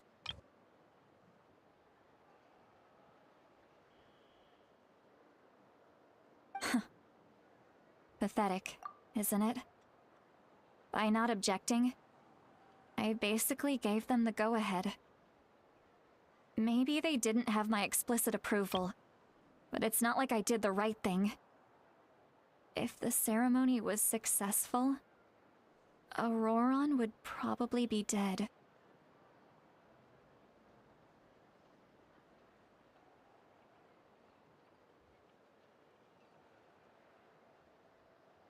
Of course, in my tribe, death is rarely something to fear.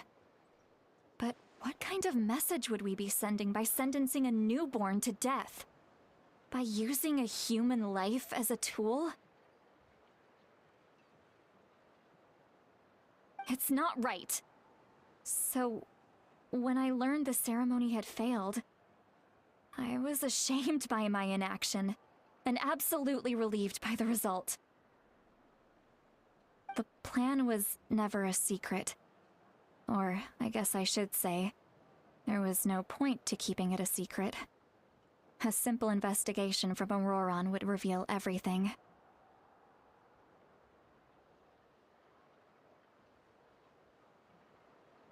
Everyone thought he would be happy he survived. And he never really said anything to the contrary. But just as I was about to put all of it behind me, he asks this question. Would Natlan have been saved if the ceremony succeeded? Wait, but it's not his fault. He knows that, but he still feels guilty. Auroron has a strong ability to perceive souls, more than any of us. He understands just how dire the situation with ley lines has become. Maybe he chose to work with the Fatui because he still thinks he owes a debt to Natlan. I can only imagine what they told him. Traveler, didn't the captain say he found a way to solve the crisis? Maybe that's what brought Auroron into this. Anyway, we can't just let things go on like this. We have to convince him to come back! You don't look so good, Sweet Lolly. Maybe you should head back and get some sleep. Probably drank too much. It's okay. The fresh air is doing me good. Okay. Forget that. You've helped me so much already. How do I even begin to— Hey, we're friends, aren't we? Besides, you already said you owe us a favor, so you don't need to worry about us.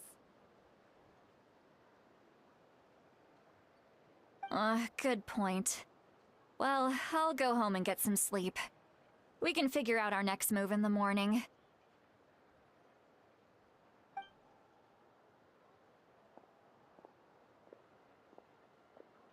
Friends.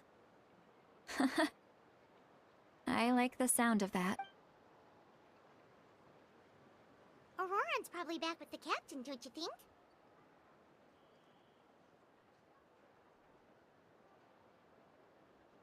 You mean about the backup plan? Do you really believe what the captain told us?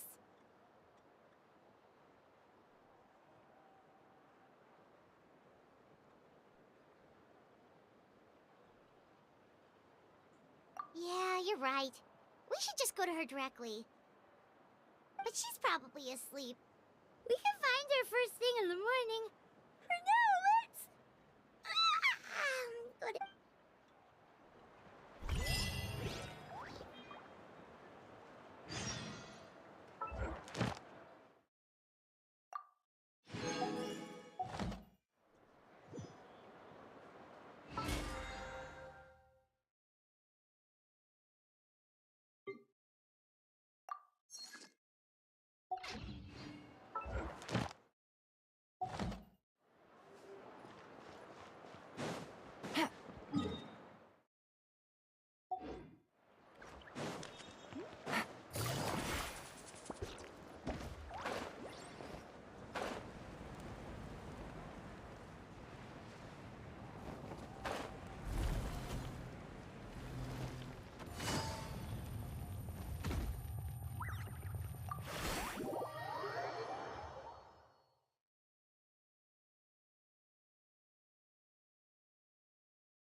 Ah, you're already here.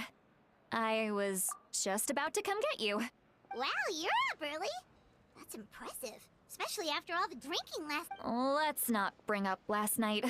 I'm embarrassed about the whole thing. Anyway, I was also woken up by the commotion. Looks like all the warriors from the stadium are on the move. I heard many areas have been attacked by the Abyss, including the Masters of the Nightwind. The Abyss attacked again? Are you sure you can handle it on your own? Do you need our help? I'll be fine. We also have the support of the warriors stationed at the various outposts. Given the quick response, the stadium could always use more manpower, so you should join the forces here. I'm done making excuses for him. He's not a child anymore. He needs to take responsibility for his act. I was the one who vouched for him, so I need to report back to the Speaker's chamber. I'll accept how, but I should be able to convince them to let me go back to my tribe first to deal with the attack. As for the ancient name, once we handle this crisis, I'll talk to Shilonen right away. Don't worry. I never forget a promise to a friend. Thank you. All right, I need to start heading back. She left in a hurry. The situation must be really serious. Oh, looks like a lot of people are heading to the stadium. Let's see what's going on.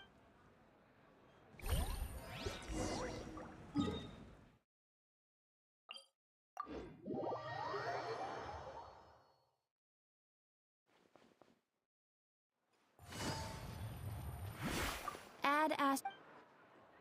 Thank you for Add as.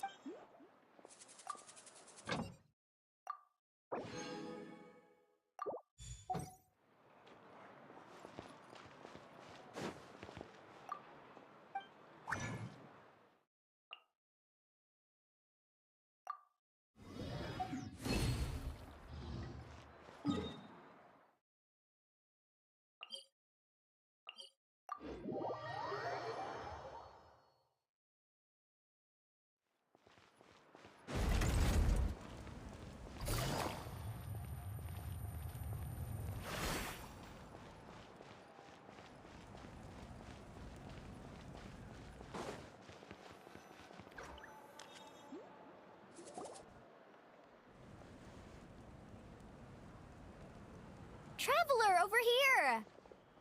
Perfect. Our Star Outlander has appeared. Oh, you're all here! But, what's with the whole Star Outlander thing? Just my way of saying how awesome you are.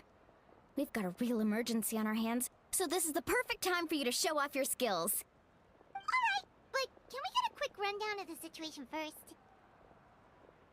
The Abyss suddenly attacked the Collective of Plenty, the Masters of the Nightwind, the Children of Echoes, and a number of our camps and outposts in the wild.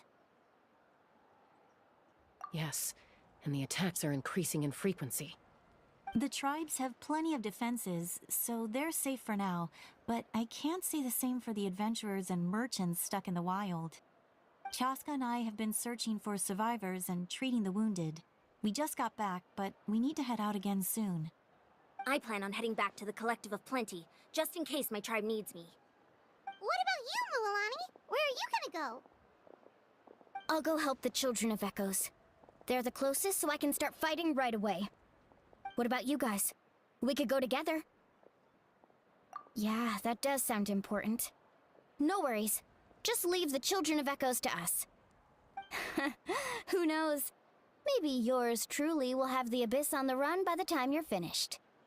That would be pretty great, actually. I hope my tribe gets through okay. It'll be fine. Your tribe doesn't do all that bodybuilding for nothing. Let's part ways here for now. And most importantly, be careful, everyone. Oh, and some of us need to avoid getting contaminated by dangerous-looking substances. That will make my job a lot easier. Koichi, do we really have to do this now? It's alright. She's just looking out for everyone. Alright, let's hurry up and talk to the Pyro Archon so we can help the others.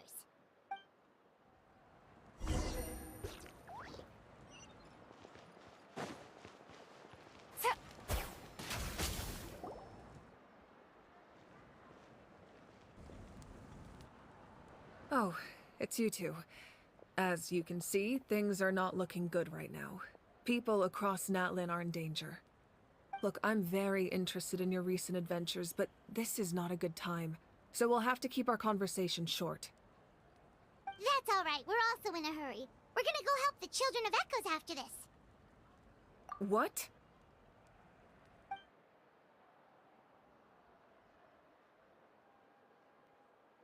So he thinks my plan is too risky.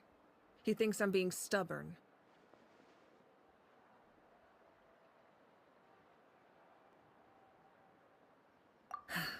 I shouldn't underestimate the Fatui's ability to gather intelligence.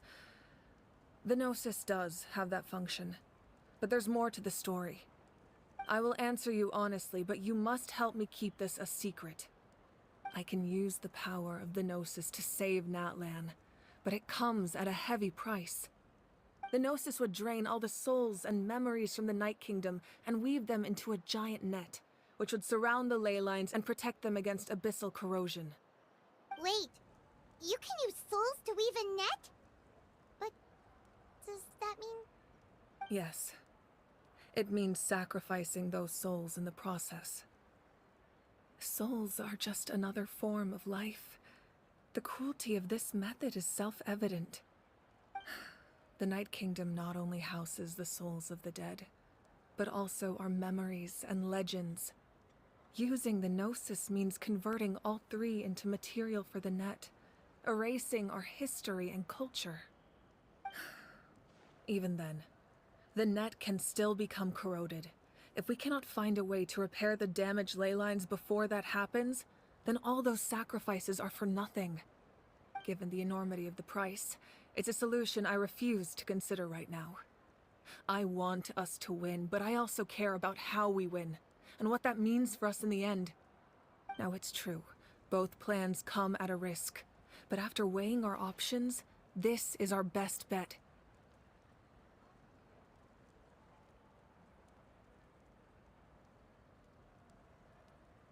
Natlan is unique among the nations of Teyvat. Given the ever-looming threat of the Abyss, the Pyro Archons had to account for the worst-case scenario. Having a contingency plan is our duty, not just to the people of Natlan, but to all who live on this continent. Still, this has always been a well-kept secret. I'm very curious how the captain learned this information. Oh, one more thing? The captain said he found another way to solve the problem. Could be equally as extreme, though. Without the Gnosis, he should have no other option. But I see no reason for him to lie. Seems like our only path forward is to track him down, so he can answer that question for us.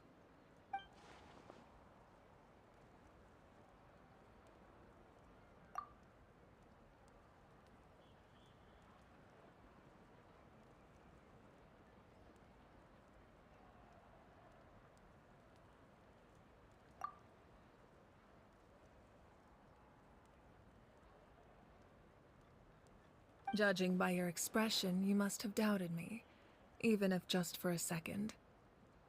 Not even a little! We would never... Wait, what are you talking about,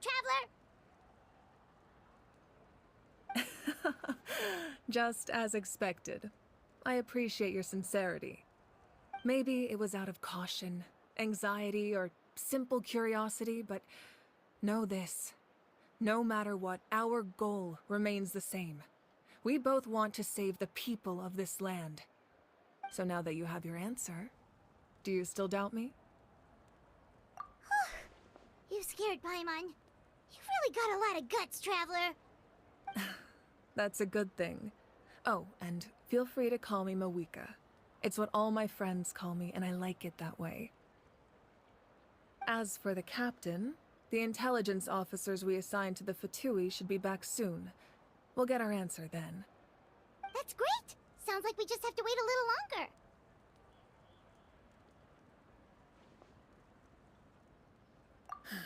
Not just yet.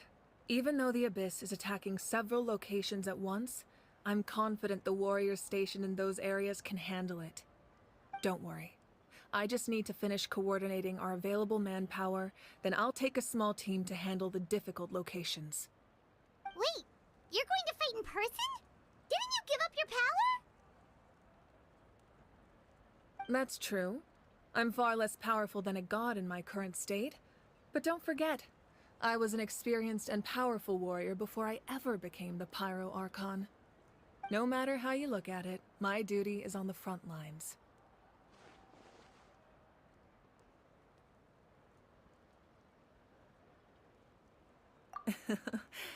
I just think there's strength in numbers. If the people feel emboldened, that's just a bonus. Anyway, even if we respond to these threats in time, it's not a permanent solution in the long run. I've considered moving my people to other nations, but given their close connection to the Night Kingdom, a forced evacuation would have devastating consequences. I've told the chiefs of each tribe to strengthen their defenses and advise people against leaving their settlements. Now, I just need to find the right time to disclose the true nature of the crisis to the people of Natlan. Paimon's a little worried about how people will react. Yes, but that won't be the only response. In any case, that's for me to worry about. I'll let you know when we have more information on the captain. Alright, we should head out. Maybe we can join up with Milani. She can't be too far ahead. No need to worry about me.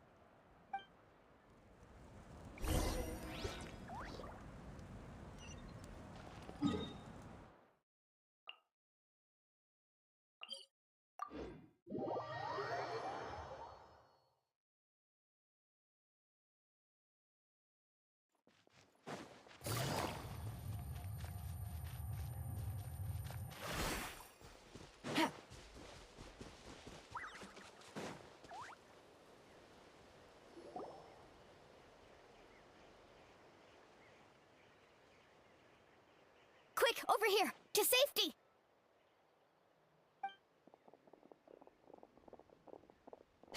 Kachina, how many people do you have left?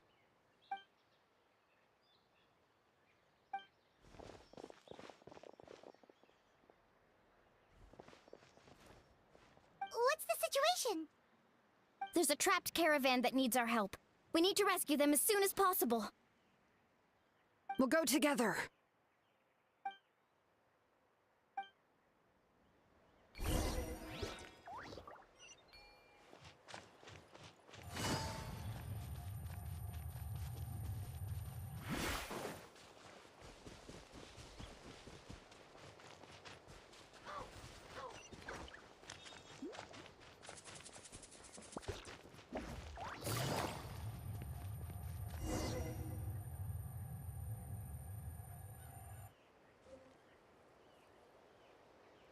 Stay safe. We've got this.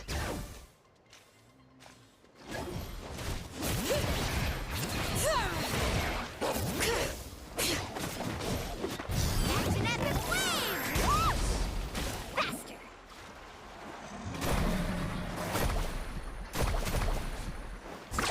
Amazing!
I really thought I was done for. I can't thank you enough. Don't worry about it. We're just glad you're okay. Let's see. Your goods look fine too. Guess the Abyss isn't after. That should be the last abyssal pylon near the Children of Echoes.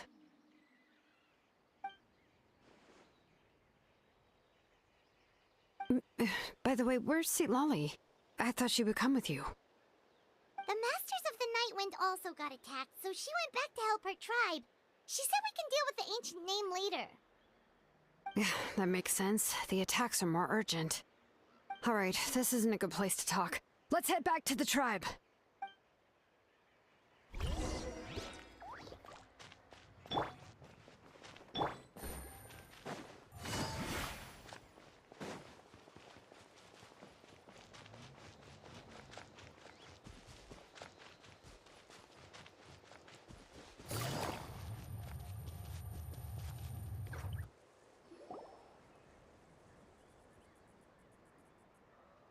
Looks like a few people were hurt after all. Oh, I should have got here sooner. The Abyss threw a lot at us at once. I rushed out as soon as I heard the alarm, and there were already so many monsters. Before long, Kachina brought over a whole group of warriors, and just like that, we destroyed several pylons as a team.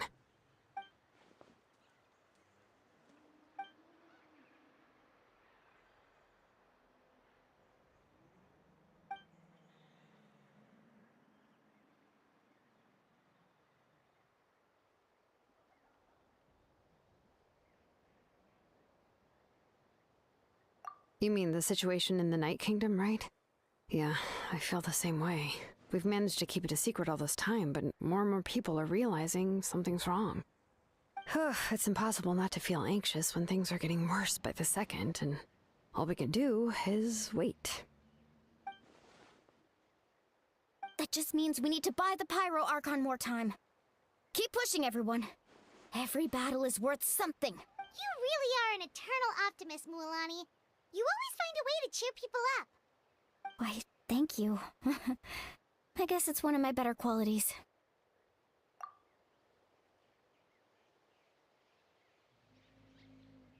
So, specifics aside, the Pyro Archon confirmed the Gnosis can resolve the crisis, but it comes at a huge price. And somehow the captain finds out about it, goes to fight the Pyro Archon, and calls her out for having a solution but refusing to use it. Honestly, if he has the same information as us, I can't really blame him.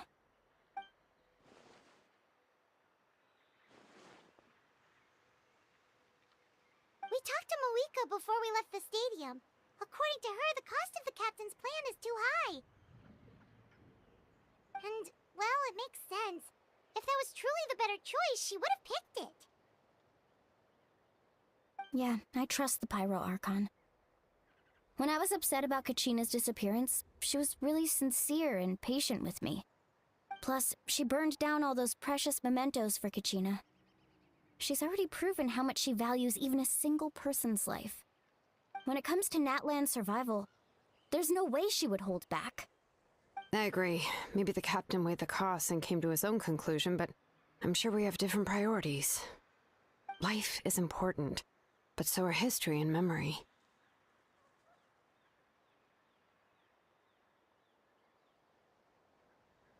As the Archon, she can't tell us everything, but it seemed like she wasn't holding anything back this time. The next question is, if the captain found a new way to save Natlan, how come the Pyro Archon has never heard of it?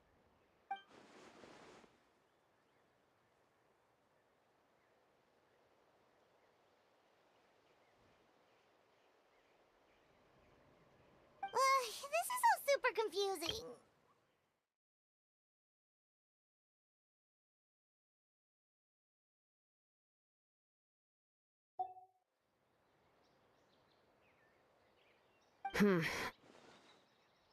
We still don't have enough information. Once we figure out what the Fatui are doing, we'll have our answer. Let's head back then. Moika said her intelligence officers should return soon. With how many Fatui there are, someone's bound to give something away. Sounds good. I have a few theories of my own. With a bit more information, we just might get to the bottom of the whole thing.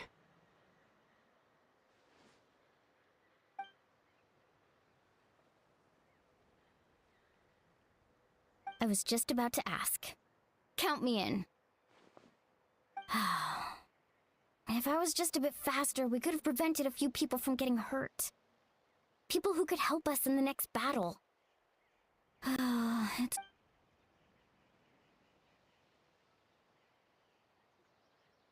Register? Nah. I'll just follow you around. You know, go where you go, do what you...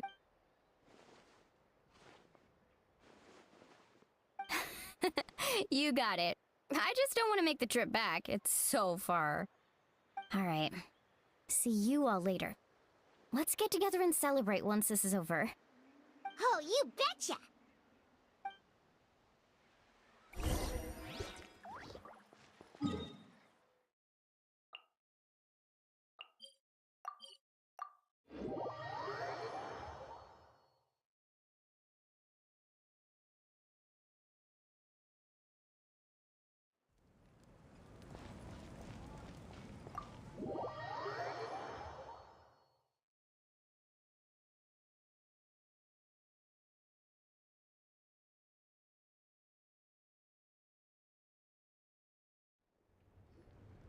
Moika! Oh, Chaska and Koichi are here! Wait, are you okay, Koichi? I'm fine. No need to worry. They ran into the Fatui while out on a mission and decided to follow them. The Fatui?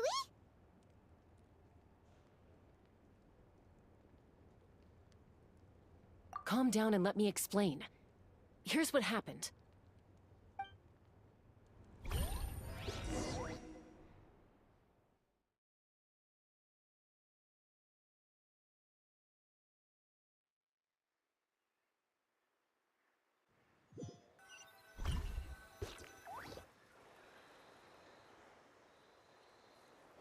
Watch out. It's the Fatui. Were they attacked by the Abyss? No, wait. It looks like they're protecting a group of travelers. Over there. Do you see? You're right. That's a traveling group from Natlan. Could they be trading for something? Let's keep observing for now. We're glad you're okay. Given the appearance of abyss monsters all over Natlan, you should cancel your journey and seek shelter at the stadium or one of the tribes. Thank you so much. I wish there was something we could give you. We don't expect anything in return. We were out on a mission and saw you being attacked. It was our decision to help.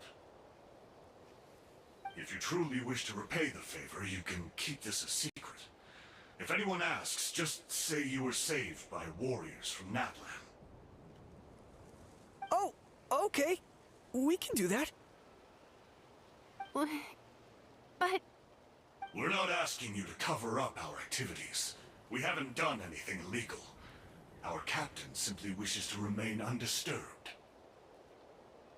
Nonetheless, the decision remains yours. If we wanted to keep you quiet, we would have employed a harsher method. Got it. We'll get going now. Did you hear that? They mentioned a captain. Isn't that who the Pyro Archon is looking for? Exactly. We could be onto something big. Still, there was no trade. They were just helping people in need. I didn't sense an ulterior motive. I didn't believe the captain when he said he wanted to save Natlan. But based on what we just saw, it's possible he was telling the truth. Maybe we've been wrong about the Fatui this whole time. It's too early to say. Let's follow them and see what's really going on.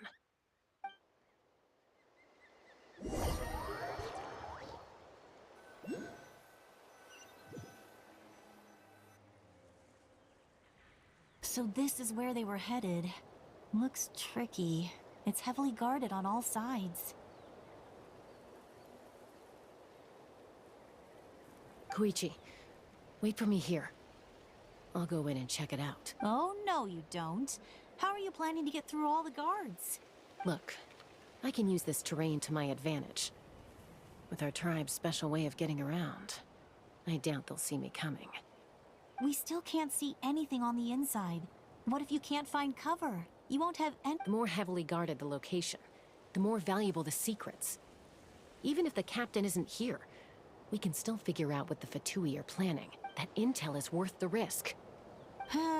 Fine. You're not gonna listen to me anyway, so let me come with you. That's even more risky. You've been running around saving people for days. You're already at your limit. I'm confident I can protect myself. I'm not sure you can say the same. At least right— I can.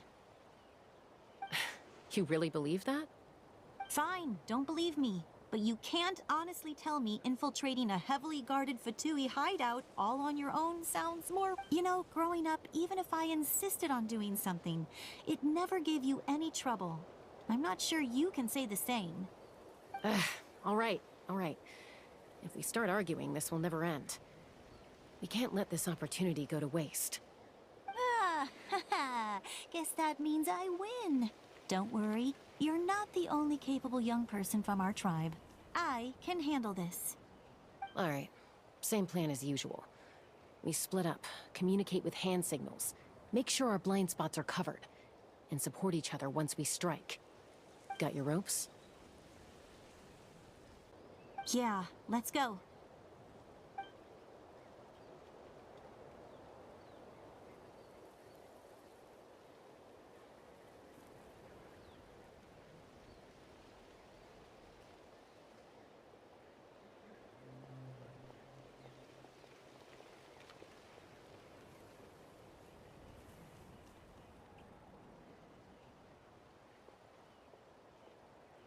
The Fatui have eyes all over this place. I should wait for Koichi's signal.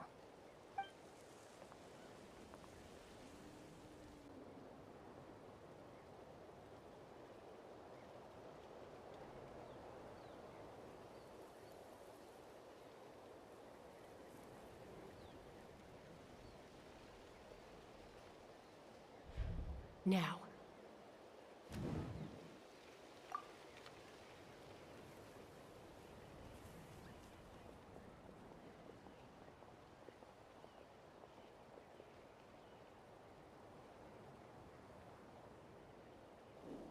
Not sure how many chances I'm gonna get. I need to...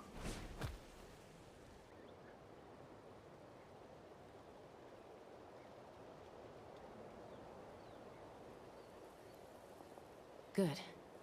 I made it without getting caught. I should get to that platform over there. But it's guarded by the Fatui. Koichi should have line of sight. I'll wait for her signal.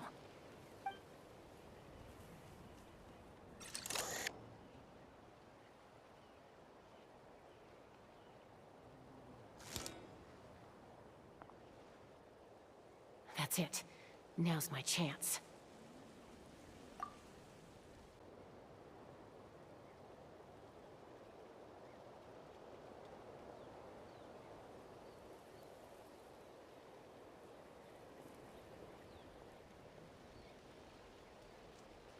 It's no use staying in one place. I should keep moving. Looks like Chaska is helping me by keeping an eye on the Fatui movements. I'll wait for her signal.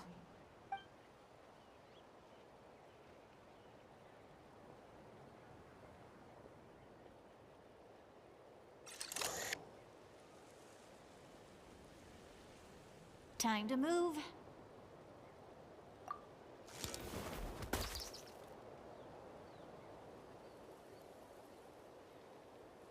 Whew. That was close. Almost got caught. Probably can't make it over in one go. I'll wait for my next chance. Now's my chance.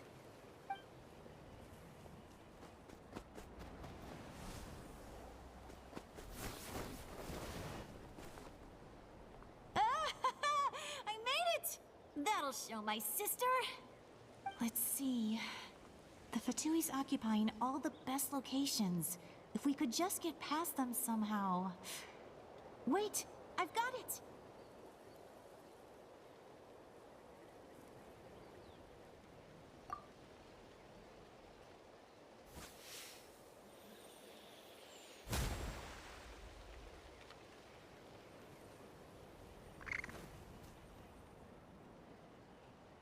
Huh?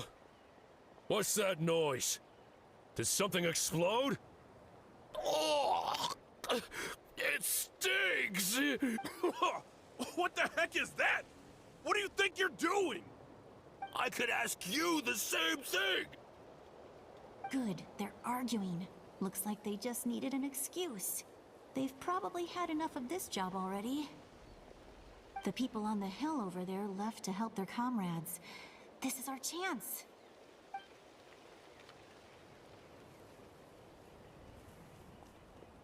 Come get me, Chaska. I hope she gets this hand signal. That's Koichi's signal. Smart idea. All right, time to move. Give me your hand, quick. Coming! I checked, and this way is completely clear. It should lead us to the deepest part of this place.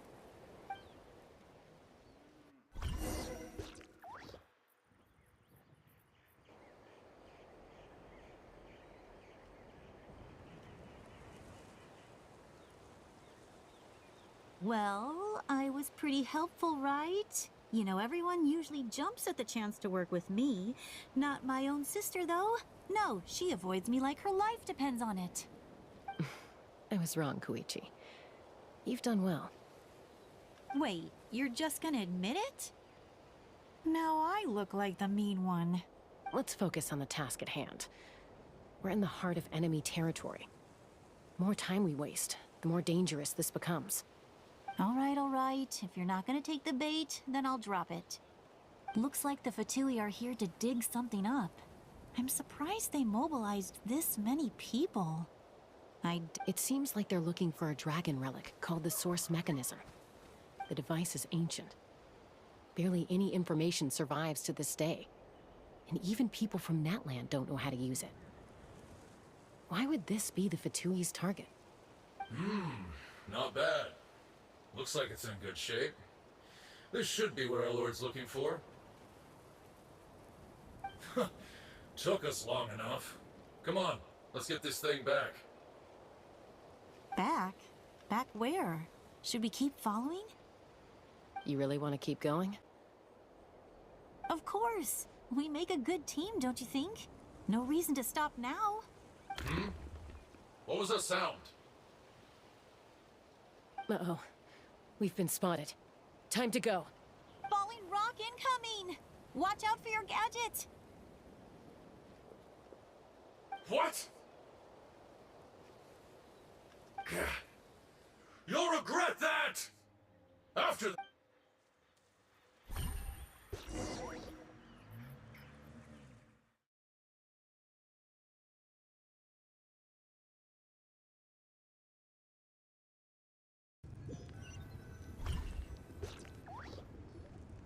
Once we got them off our tail, we went back to observe some more.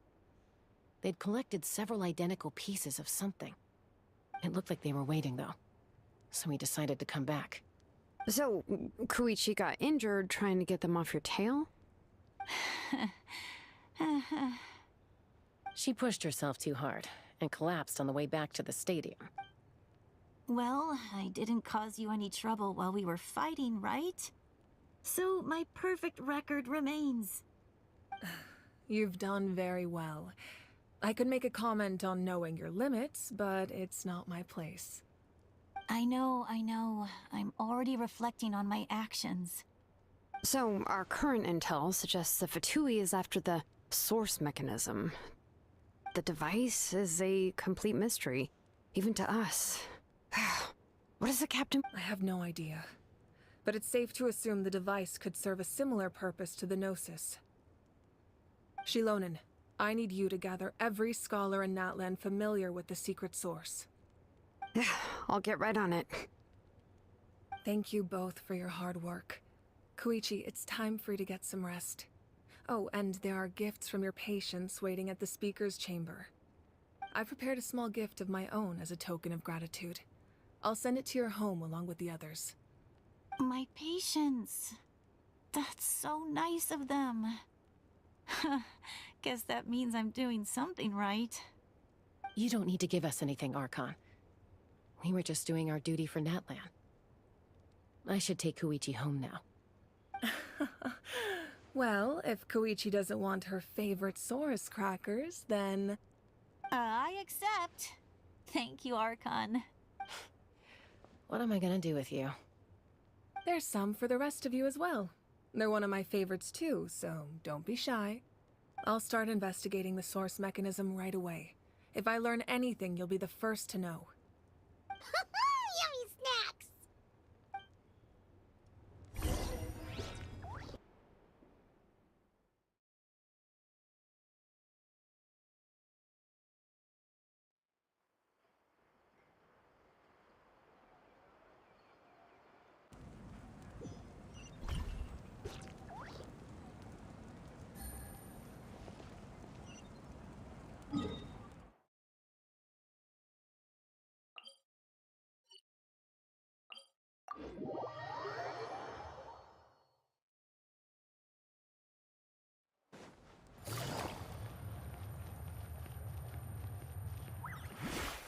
Take it easy.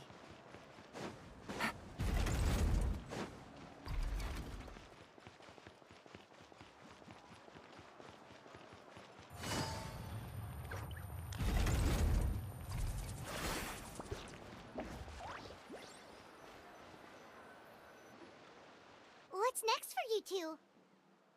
I'm taking Koichi home, with our parents there to keep an eye on her. I can make sure she actually rests. Hey, it's not like I'm some kind of prisoner. I'll be fine in a day or two. That's what you always say. Everything's no big deal until you collapse. What if the Abyss attacks again? You're saying if I let you rest in a hotel, you're not gonna rush out the minute you hear the... I won't. Triple promise I won't. Mm-hmm. Fine. On the off chance something like that were to happen, but I'm a doctor. I have a duty to help people in need, no matter how hard or tiring the work gets. I guess you're right. But I don't have to like it. This reminds Paimon of when we first met. Except you were the one trying to stop Chaska from doing something dangerous. I'd do the same for anyone trying to put their life in danger. As a doctor, I don't want people to get hurt because of a rash decision. Then try to see things from my perspective. You clearly want to protect your patients. So can't you The two of you are the same, you know? I disagree. I understand the risks and costs of my decisions. Who wants to be like her? Overconfident. Oh. That's just not true. You think Okay, don't get into another fight. Just pretend Paimon never said it. Don't worry, Paimon. You didn't do anything wrong. Arguing is just how we communicate. Plus, I guess we are similar in some ways. Maybe I rush into things without thinking, but I learned that from her. We're family. I can't help it if my older sister is a bad influence. Okay, you don't have to put it that way. So, you're all good now? Neither of us are really the type to back down, so we'll always have our differences. But still. Plus, I know you'll wake up one day and realize I was... Be my guest. Come, see you later, Traveler and Paimon. I'll be... There's no rush. At least grab a nice meal with your family. Bye, you two. Take care of your... Those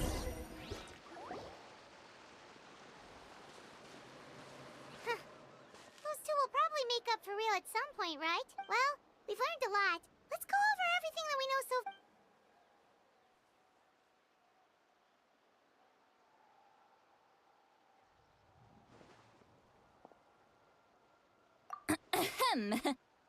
Sorry for popping up out of nowhere. Again. Why do you look so awkward? Oh, is there something you need from us? Okay, I won't beat around the bush. Oh, and I'm sorry for interrupting your rest. I'll treat you to some charcoal grilled steak to make up for it.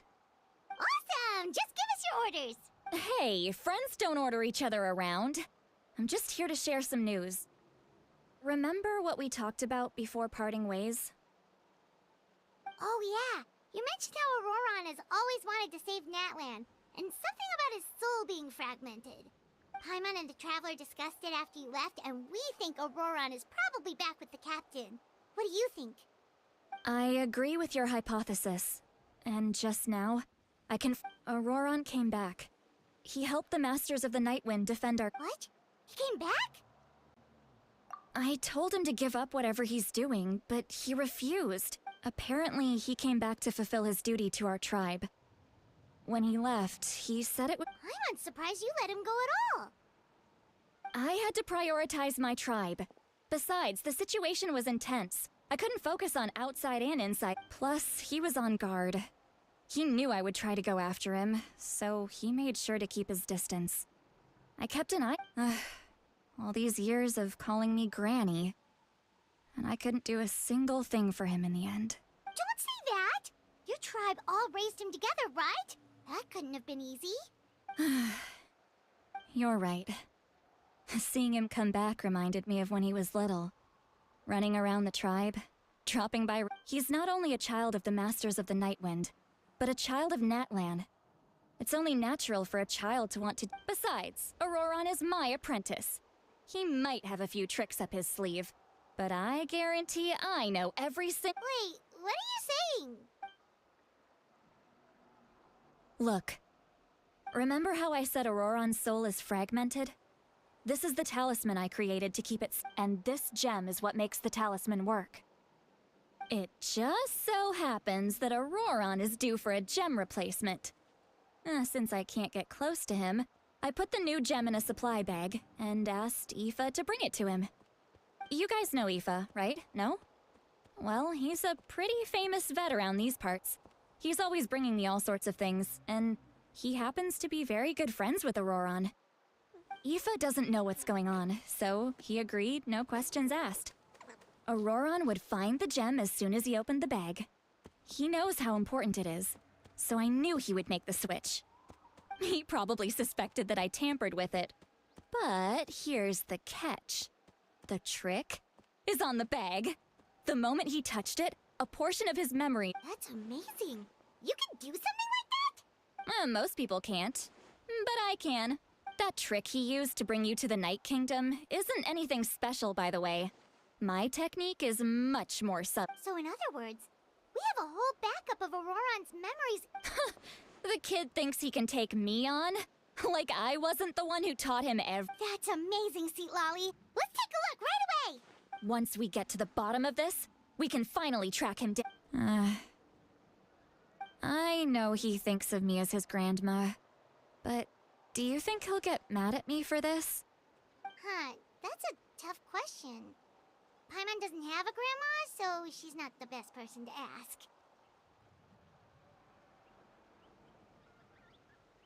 To be honest, I've always doubted my ability to look after him. I didn't stop the ceremony all those years ago, and now I'm useless again. But if I stop here, it will haunt me until I'm 500 years old. Every night I'll wake up in a fit of anger. Yeah, you're right. First anger, then tears. You're just making it worse, Traveler. I need to look at his memory. Even if he resents me, refuses to see me, I don't care. And I won't blame him. A family does whatever it takes. You sure you'll be okay? We can come with you if you want. Did you just say you'll... Is that okay? We have a pretty good reason to see it too, don't we? Because, right, we need leads on the Fatui. You really mean it? Oh, fine, you can come. Just promise me you'll see this through. No backing out. Got it? Don't worry, we're professional adventurers. Then I place my trust in your professional. All right, time to sneak into someone else's memory and engage in some... you heard it here first. I wouldn't be doing this if I had any other choice. Are you ready?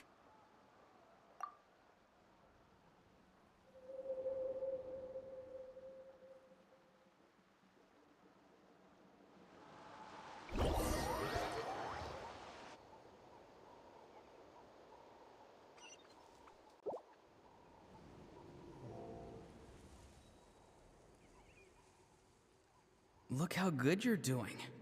You'll grow into nice big radishes in the future. And you?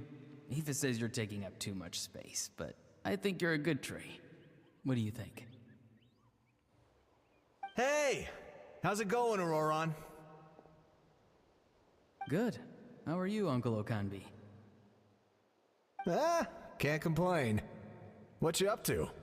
Naming your vegetables again? No, just some idle conversation. Sounds fascinating. What did they say? They told me you were coming and that you would take some produce with you. Ha! Only if you're offering. By the way, I ran into Aoife yesterday. He told me Chaska's fostering a saurian at his place. Said the thing trampled over a part of your radish garden. I hope you two didn't get into a huge fight. No, don't worry. I'll find a way for him to make it up to me. I've already wrapped your share of the produce. Here you go. You really knew I was coming. That's pretty amazing. Light up the smoke and you can see the path through the shadows. That's what everyone says. Hey, have you seen that strange group of people that just appeared out of nowhere? Appeared out of nowhere? I don't think so. It's the Fatui. Their leader seems like a big deal. He didn't bring many men with him, but they're all elite warriors. It seems like they're looking for someone, but I wouldn't go around asking too many questions. If you run into them, be careful.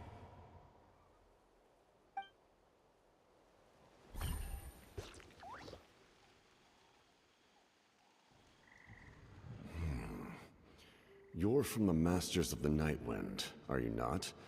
Why do you live here alone? I enjoy living by myself out in the wild. I guess you're from the Fatui, the one everyone's calling a big deal. Not an inaccurate description. I'm looking for someone who may be known to you. Citlali is her name. Granny? What does an Outlander want with her? I've heard the name. You have business with her? There's no point to further questioning if you insist on hiding things from me. I shall seek answers elsewhere. Oh, he could tell I was lying and now he's leaving? He gave up just like that? Hey! At least tell me why you're looking for Citlali. It's none of your concern. I have my own means of tracking her down. Why are the Fatui looking for her? What does she have to do with them? I can't just let them go like this. I have to figure out what they're planning.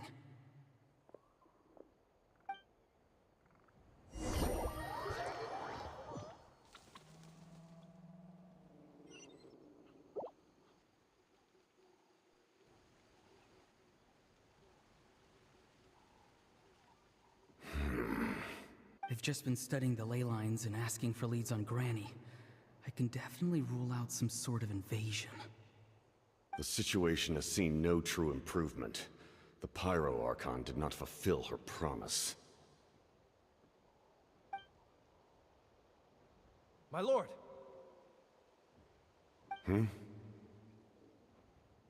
Ignore him. He is no threat. He knows I'm following him, but he doesn't seem to care. He's strong, I can tell. But there's something unusual about him and also familiar in some way. I can't describe it.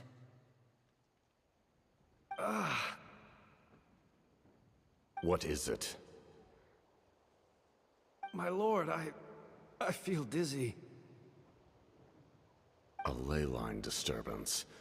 Certain presences have been forced to wander outside their rightful realm.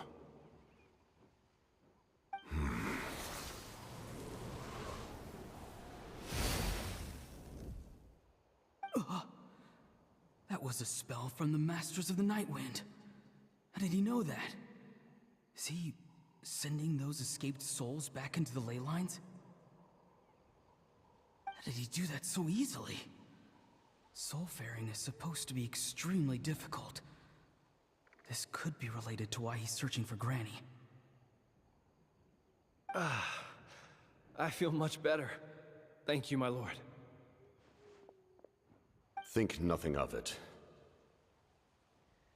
Stay vigilant, and continue to gather information.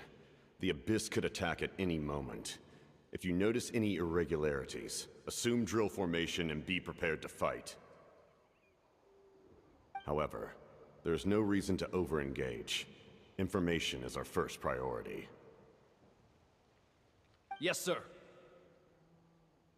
Why are the Fatui fighting against the Abyss? Do they really mean us no harm?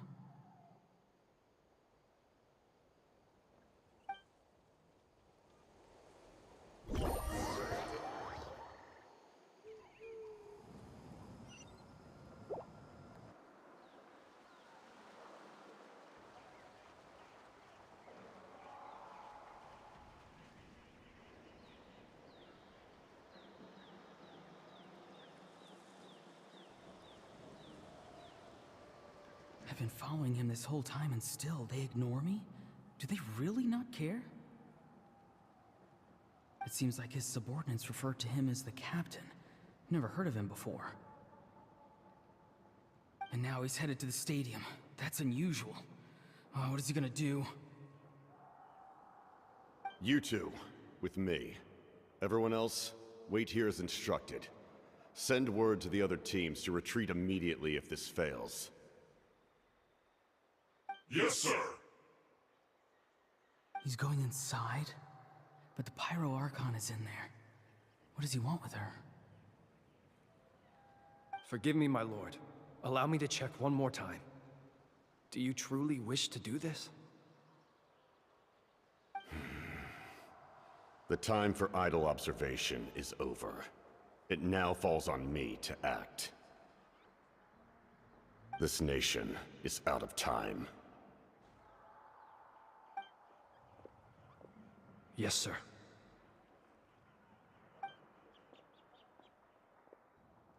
He just walked straight into the stadium. What is he gonna do?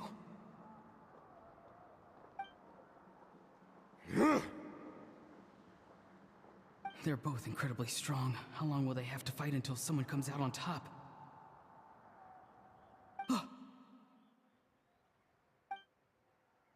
Wait, this feeling. Just like the other day near the ley lines, it's faint, like a soul's trying to escape. Where is it coming from? Is that why he's looking for Granny? If he dies here, then all clues will be lost. I can't let that happen.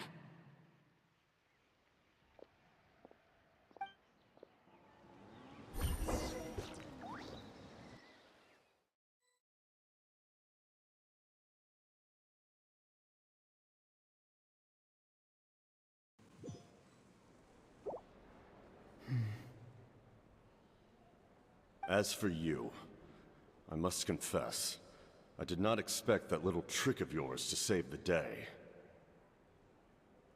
No matter how dense the fog, as long as the sun remains, we cannot turn day into night.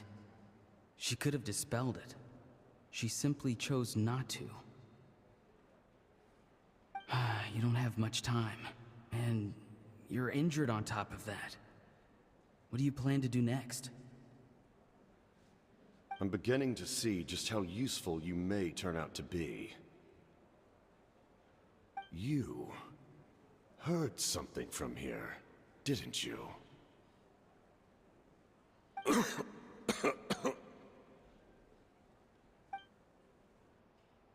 No need to force yourself. I've never seen anyone match the Pyro Archon in battle before. I didn't expect you to intervene at such a critical moment. You know I've been following you. Why didn't you stop me? When walking in the forest, it is only natural to encounter wild beasts. However, not every beast has the courage to come out and bite. And yet, one of those very beasts saved your life.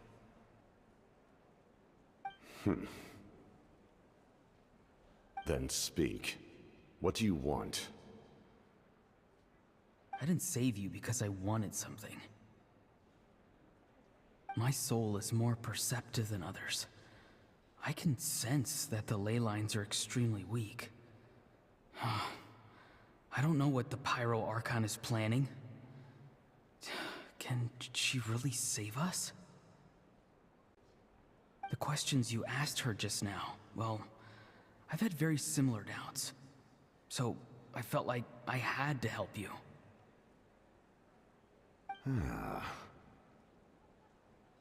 So, you can tell the truth. That was quite a reckless decision to make.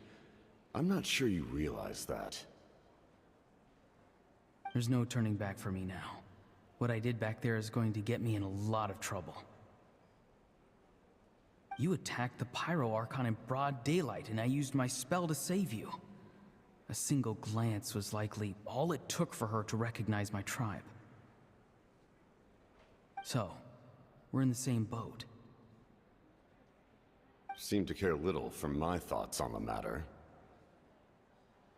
It's too late for that. Start from the beginning. Why are you looking for Citlali? Do you know her? Explain your relation to her first. I know you two are acquainted. It was obvious the moment I mentioned her name. Citlali is my elder and my teacher. She taught me everything I know. It's my duty to protect her. If you truly wish to protect her, you should have let me perish at the Pyro Archon's hand. Yet, you chose otherwise. Do I really need to tell you what that means?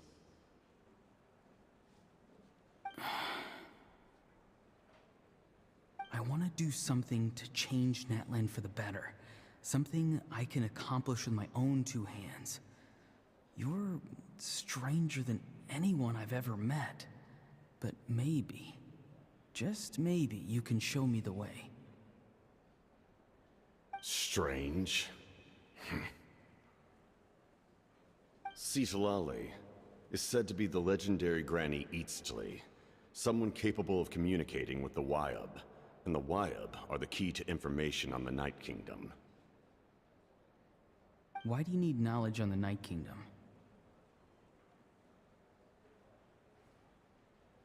That is not something you need to know. Don't forget, I saved your life. Do you not believe the Fatui capable of betraying a debt? People can lie, but souls cannot. I can tell there's a weight to your soul, a sense of justice. You may not live among your tribe, but you certainly know their tricks. I apologize for my rash judgment. You are more capable than I imagined. Let's go. We'll see if you have what it takes to join my plan.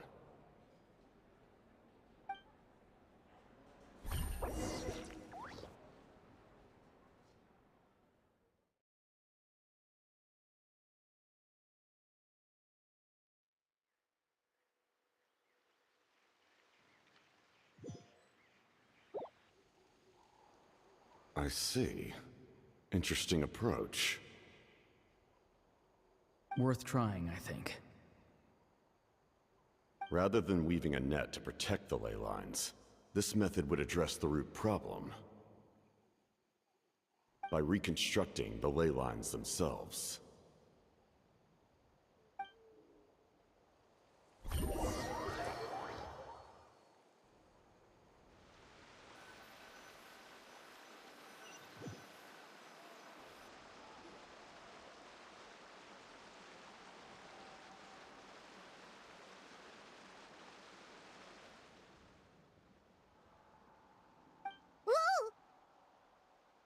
Traveler, Paimon.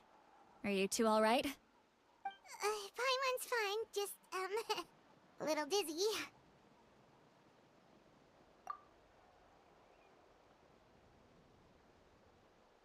Of course. I'm so mad at him. After everything, he still can't let go of the past.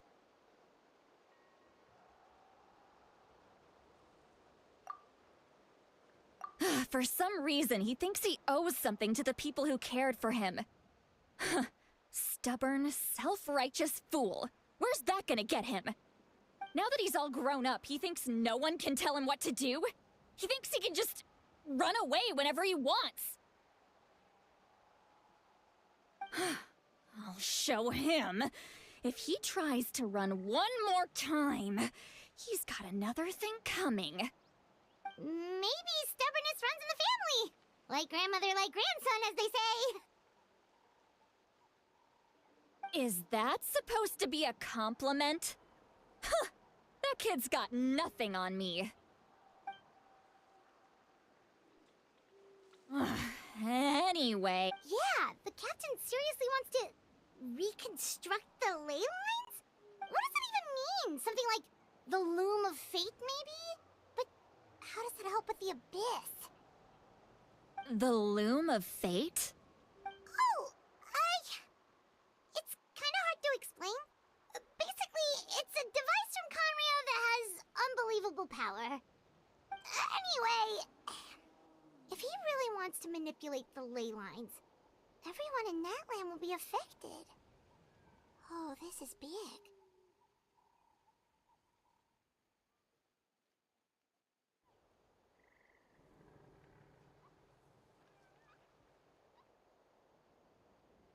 Which means the captain has been honest from the very beginning.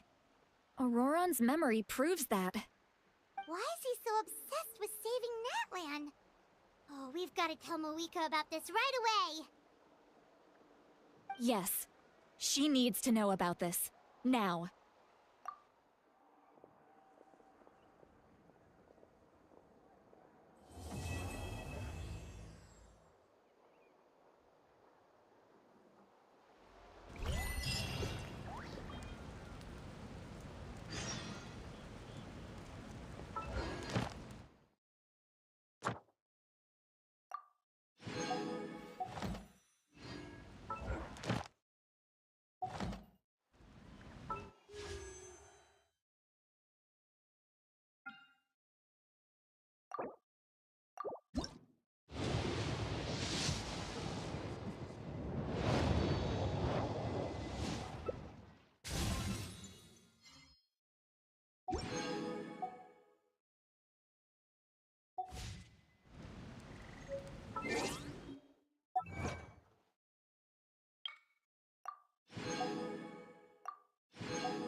There is no escape!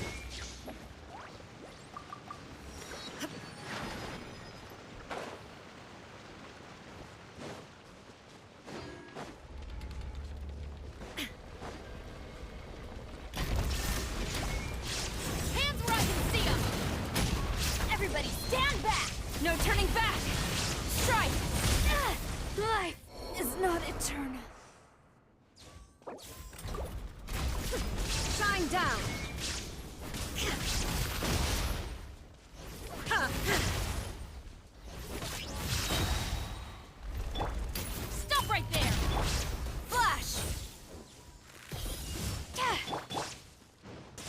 light it up!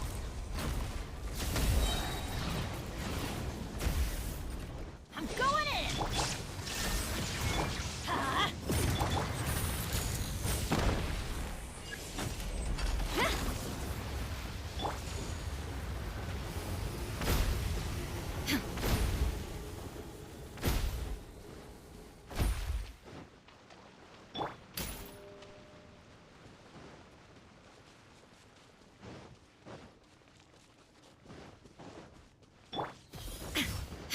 There is no escape! Let's light it up! Drop your weapons! Quiver!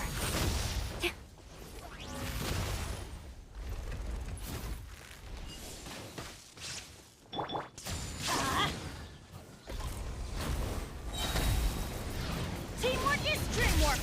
Justice will prevail! Storm the front! Now you shall perish!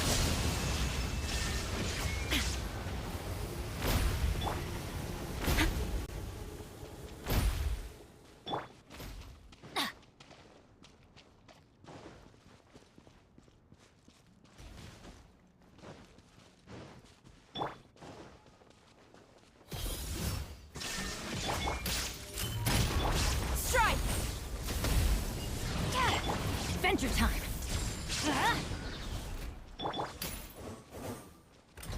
I'm going in! Let's light it up! Hands where I can see them! I willingly yield. Born to oblivion! Shine down!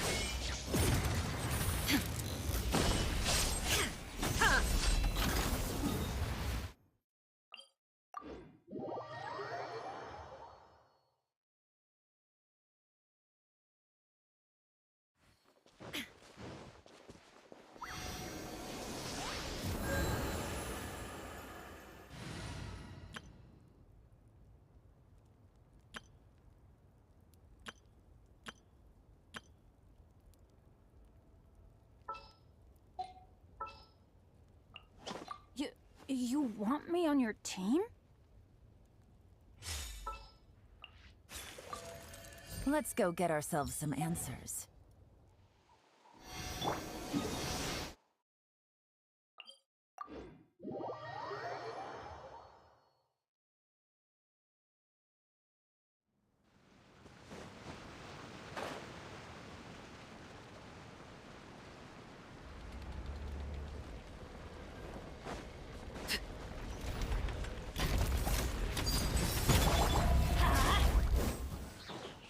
Off we go! Teamwork is dream! As one with wind and cloud, one with nature. Here comes the catch. Bust it!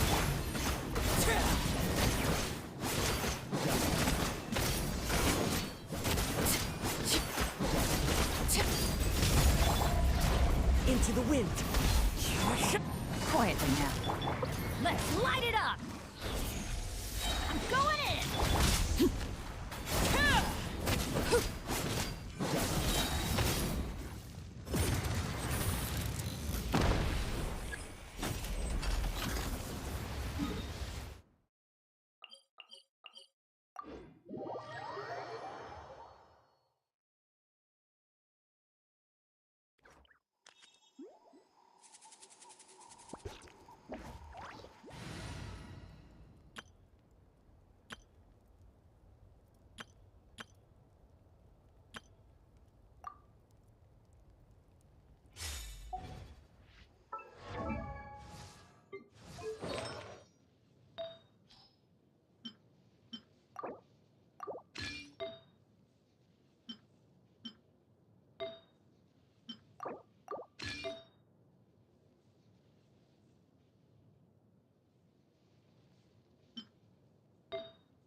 adversary.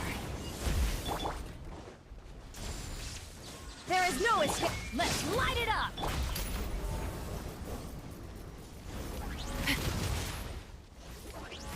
Stop right there! Quiver!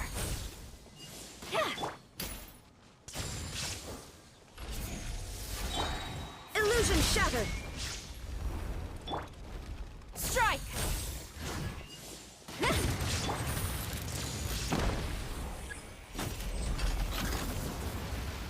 Shine down!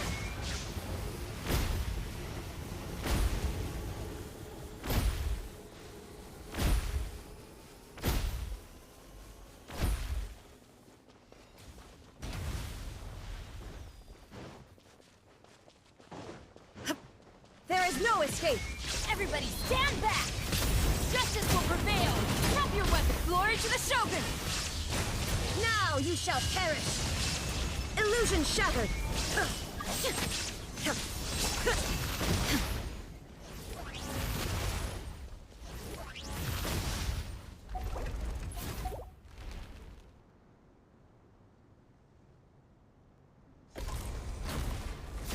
There is no escape! Stop right there! Flash!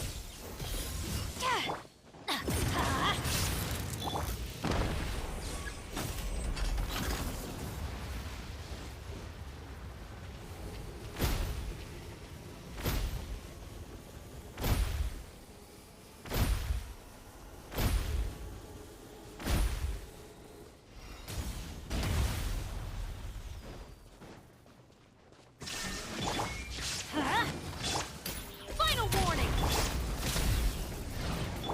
Strike! Shine down! You asked for it! Teamwork is dreamwork! No turning back! Impossible! There is no escape! Drop your weapons!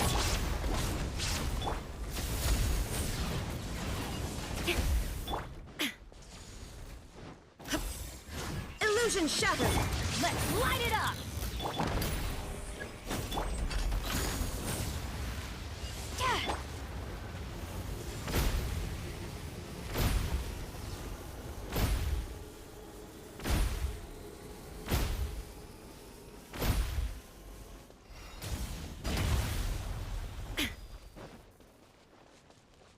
Shine down!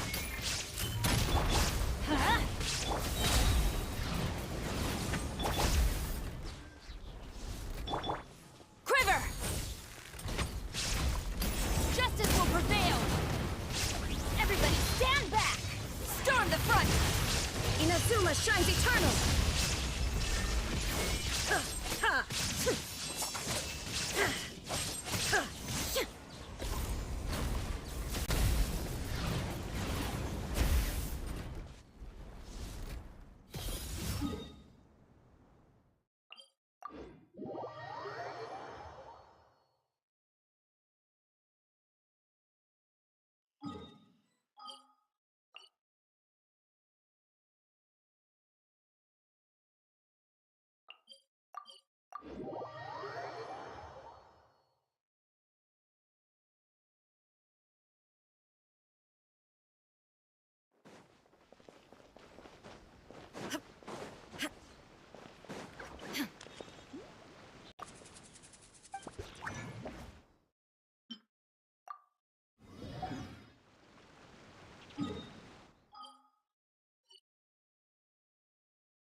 Inactivity serves no purpose whatsoever.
Transfixed!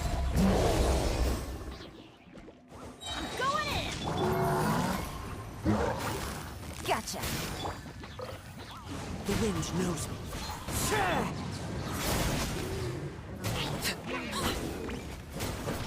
Fallen leaves, adorn my night! Into the wind! This is where we fall. Game's up. Fun's over. Quietly now. Teamwork is dreamwork!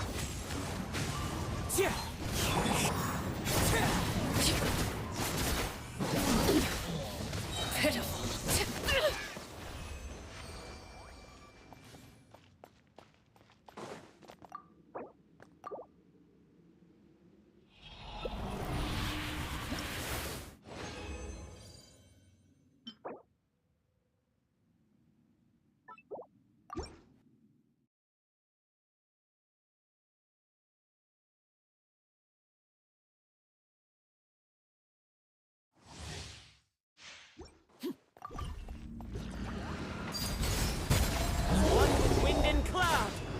One with nature. Going in! Gotcha.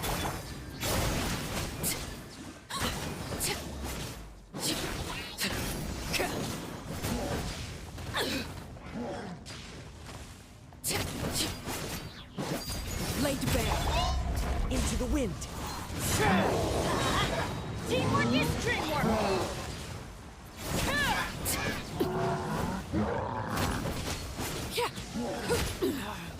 Go on, everlasting as the moon!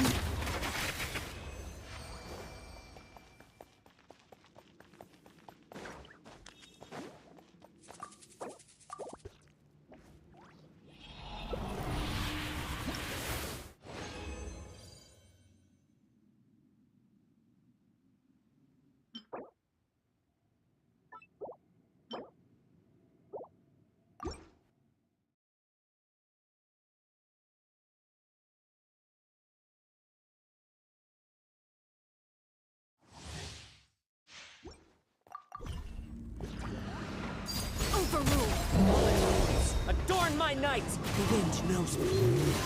Everybody stand back! Huh? Quietly now.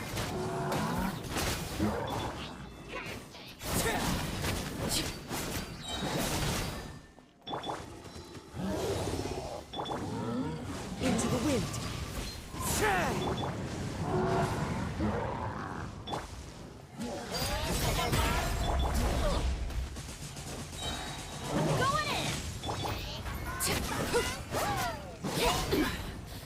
Pitiful.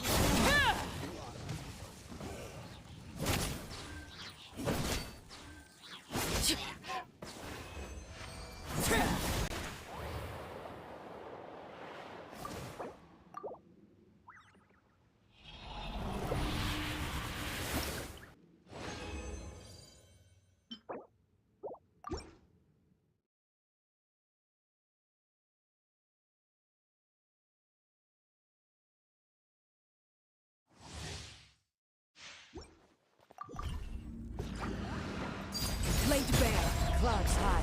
The birds call, one with nature. Teamwork is dreamwork!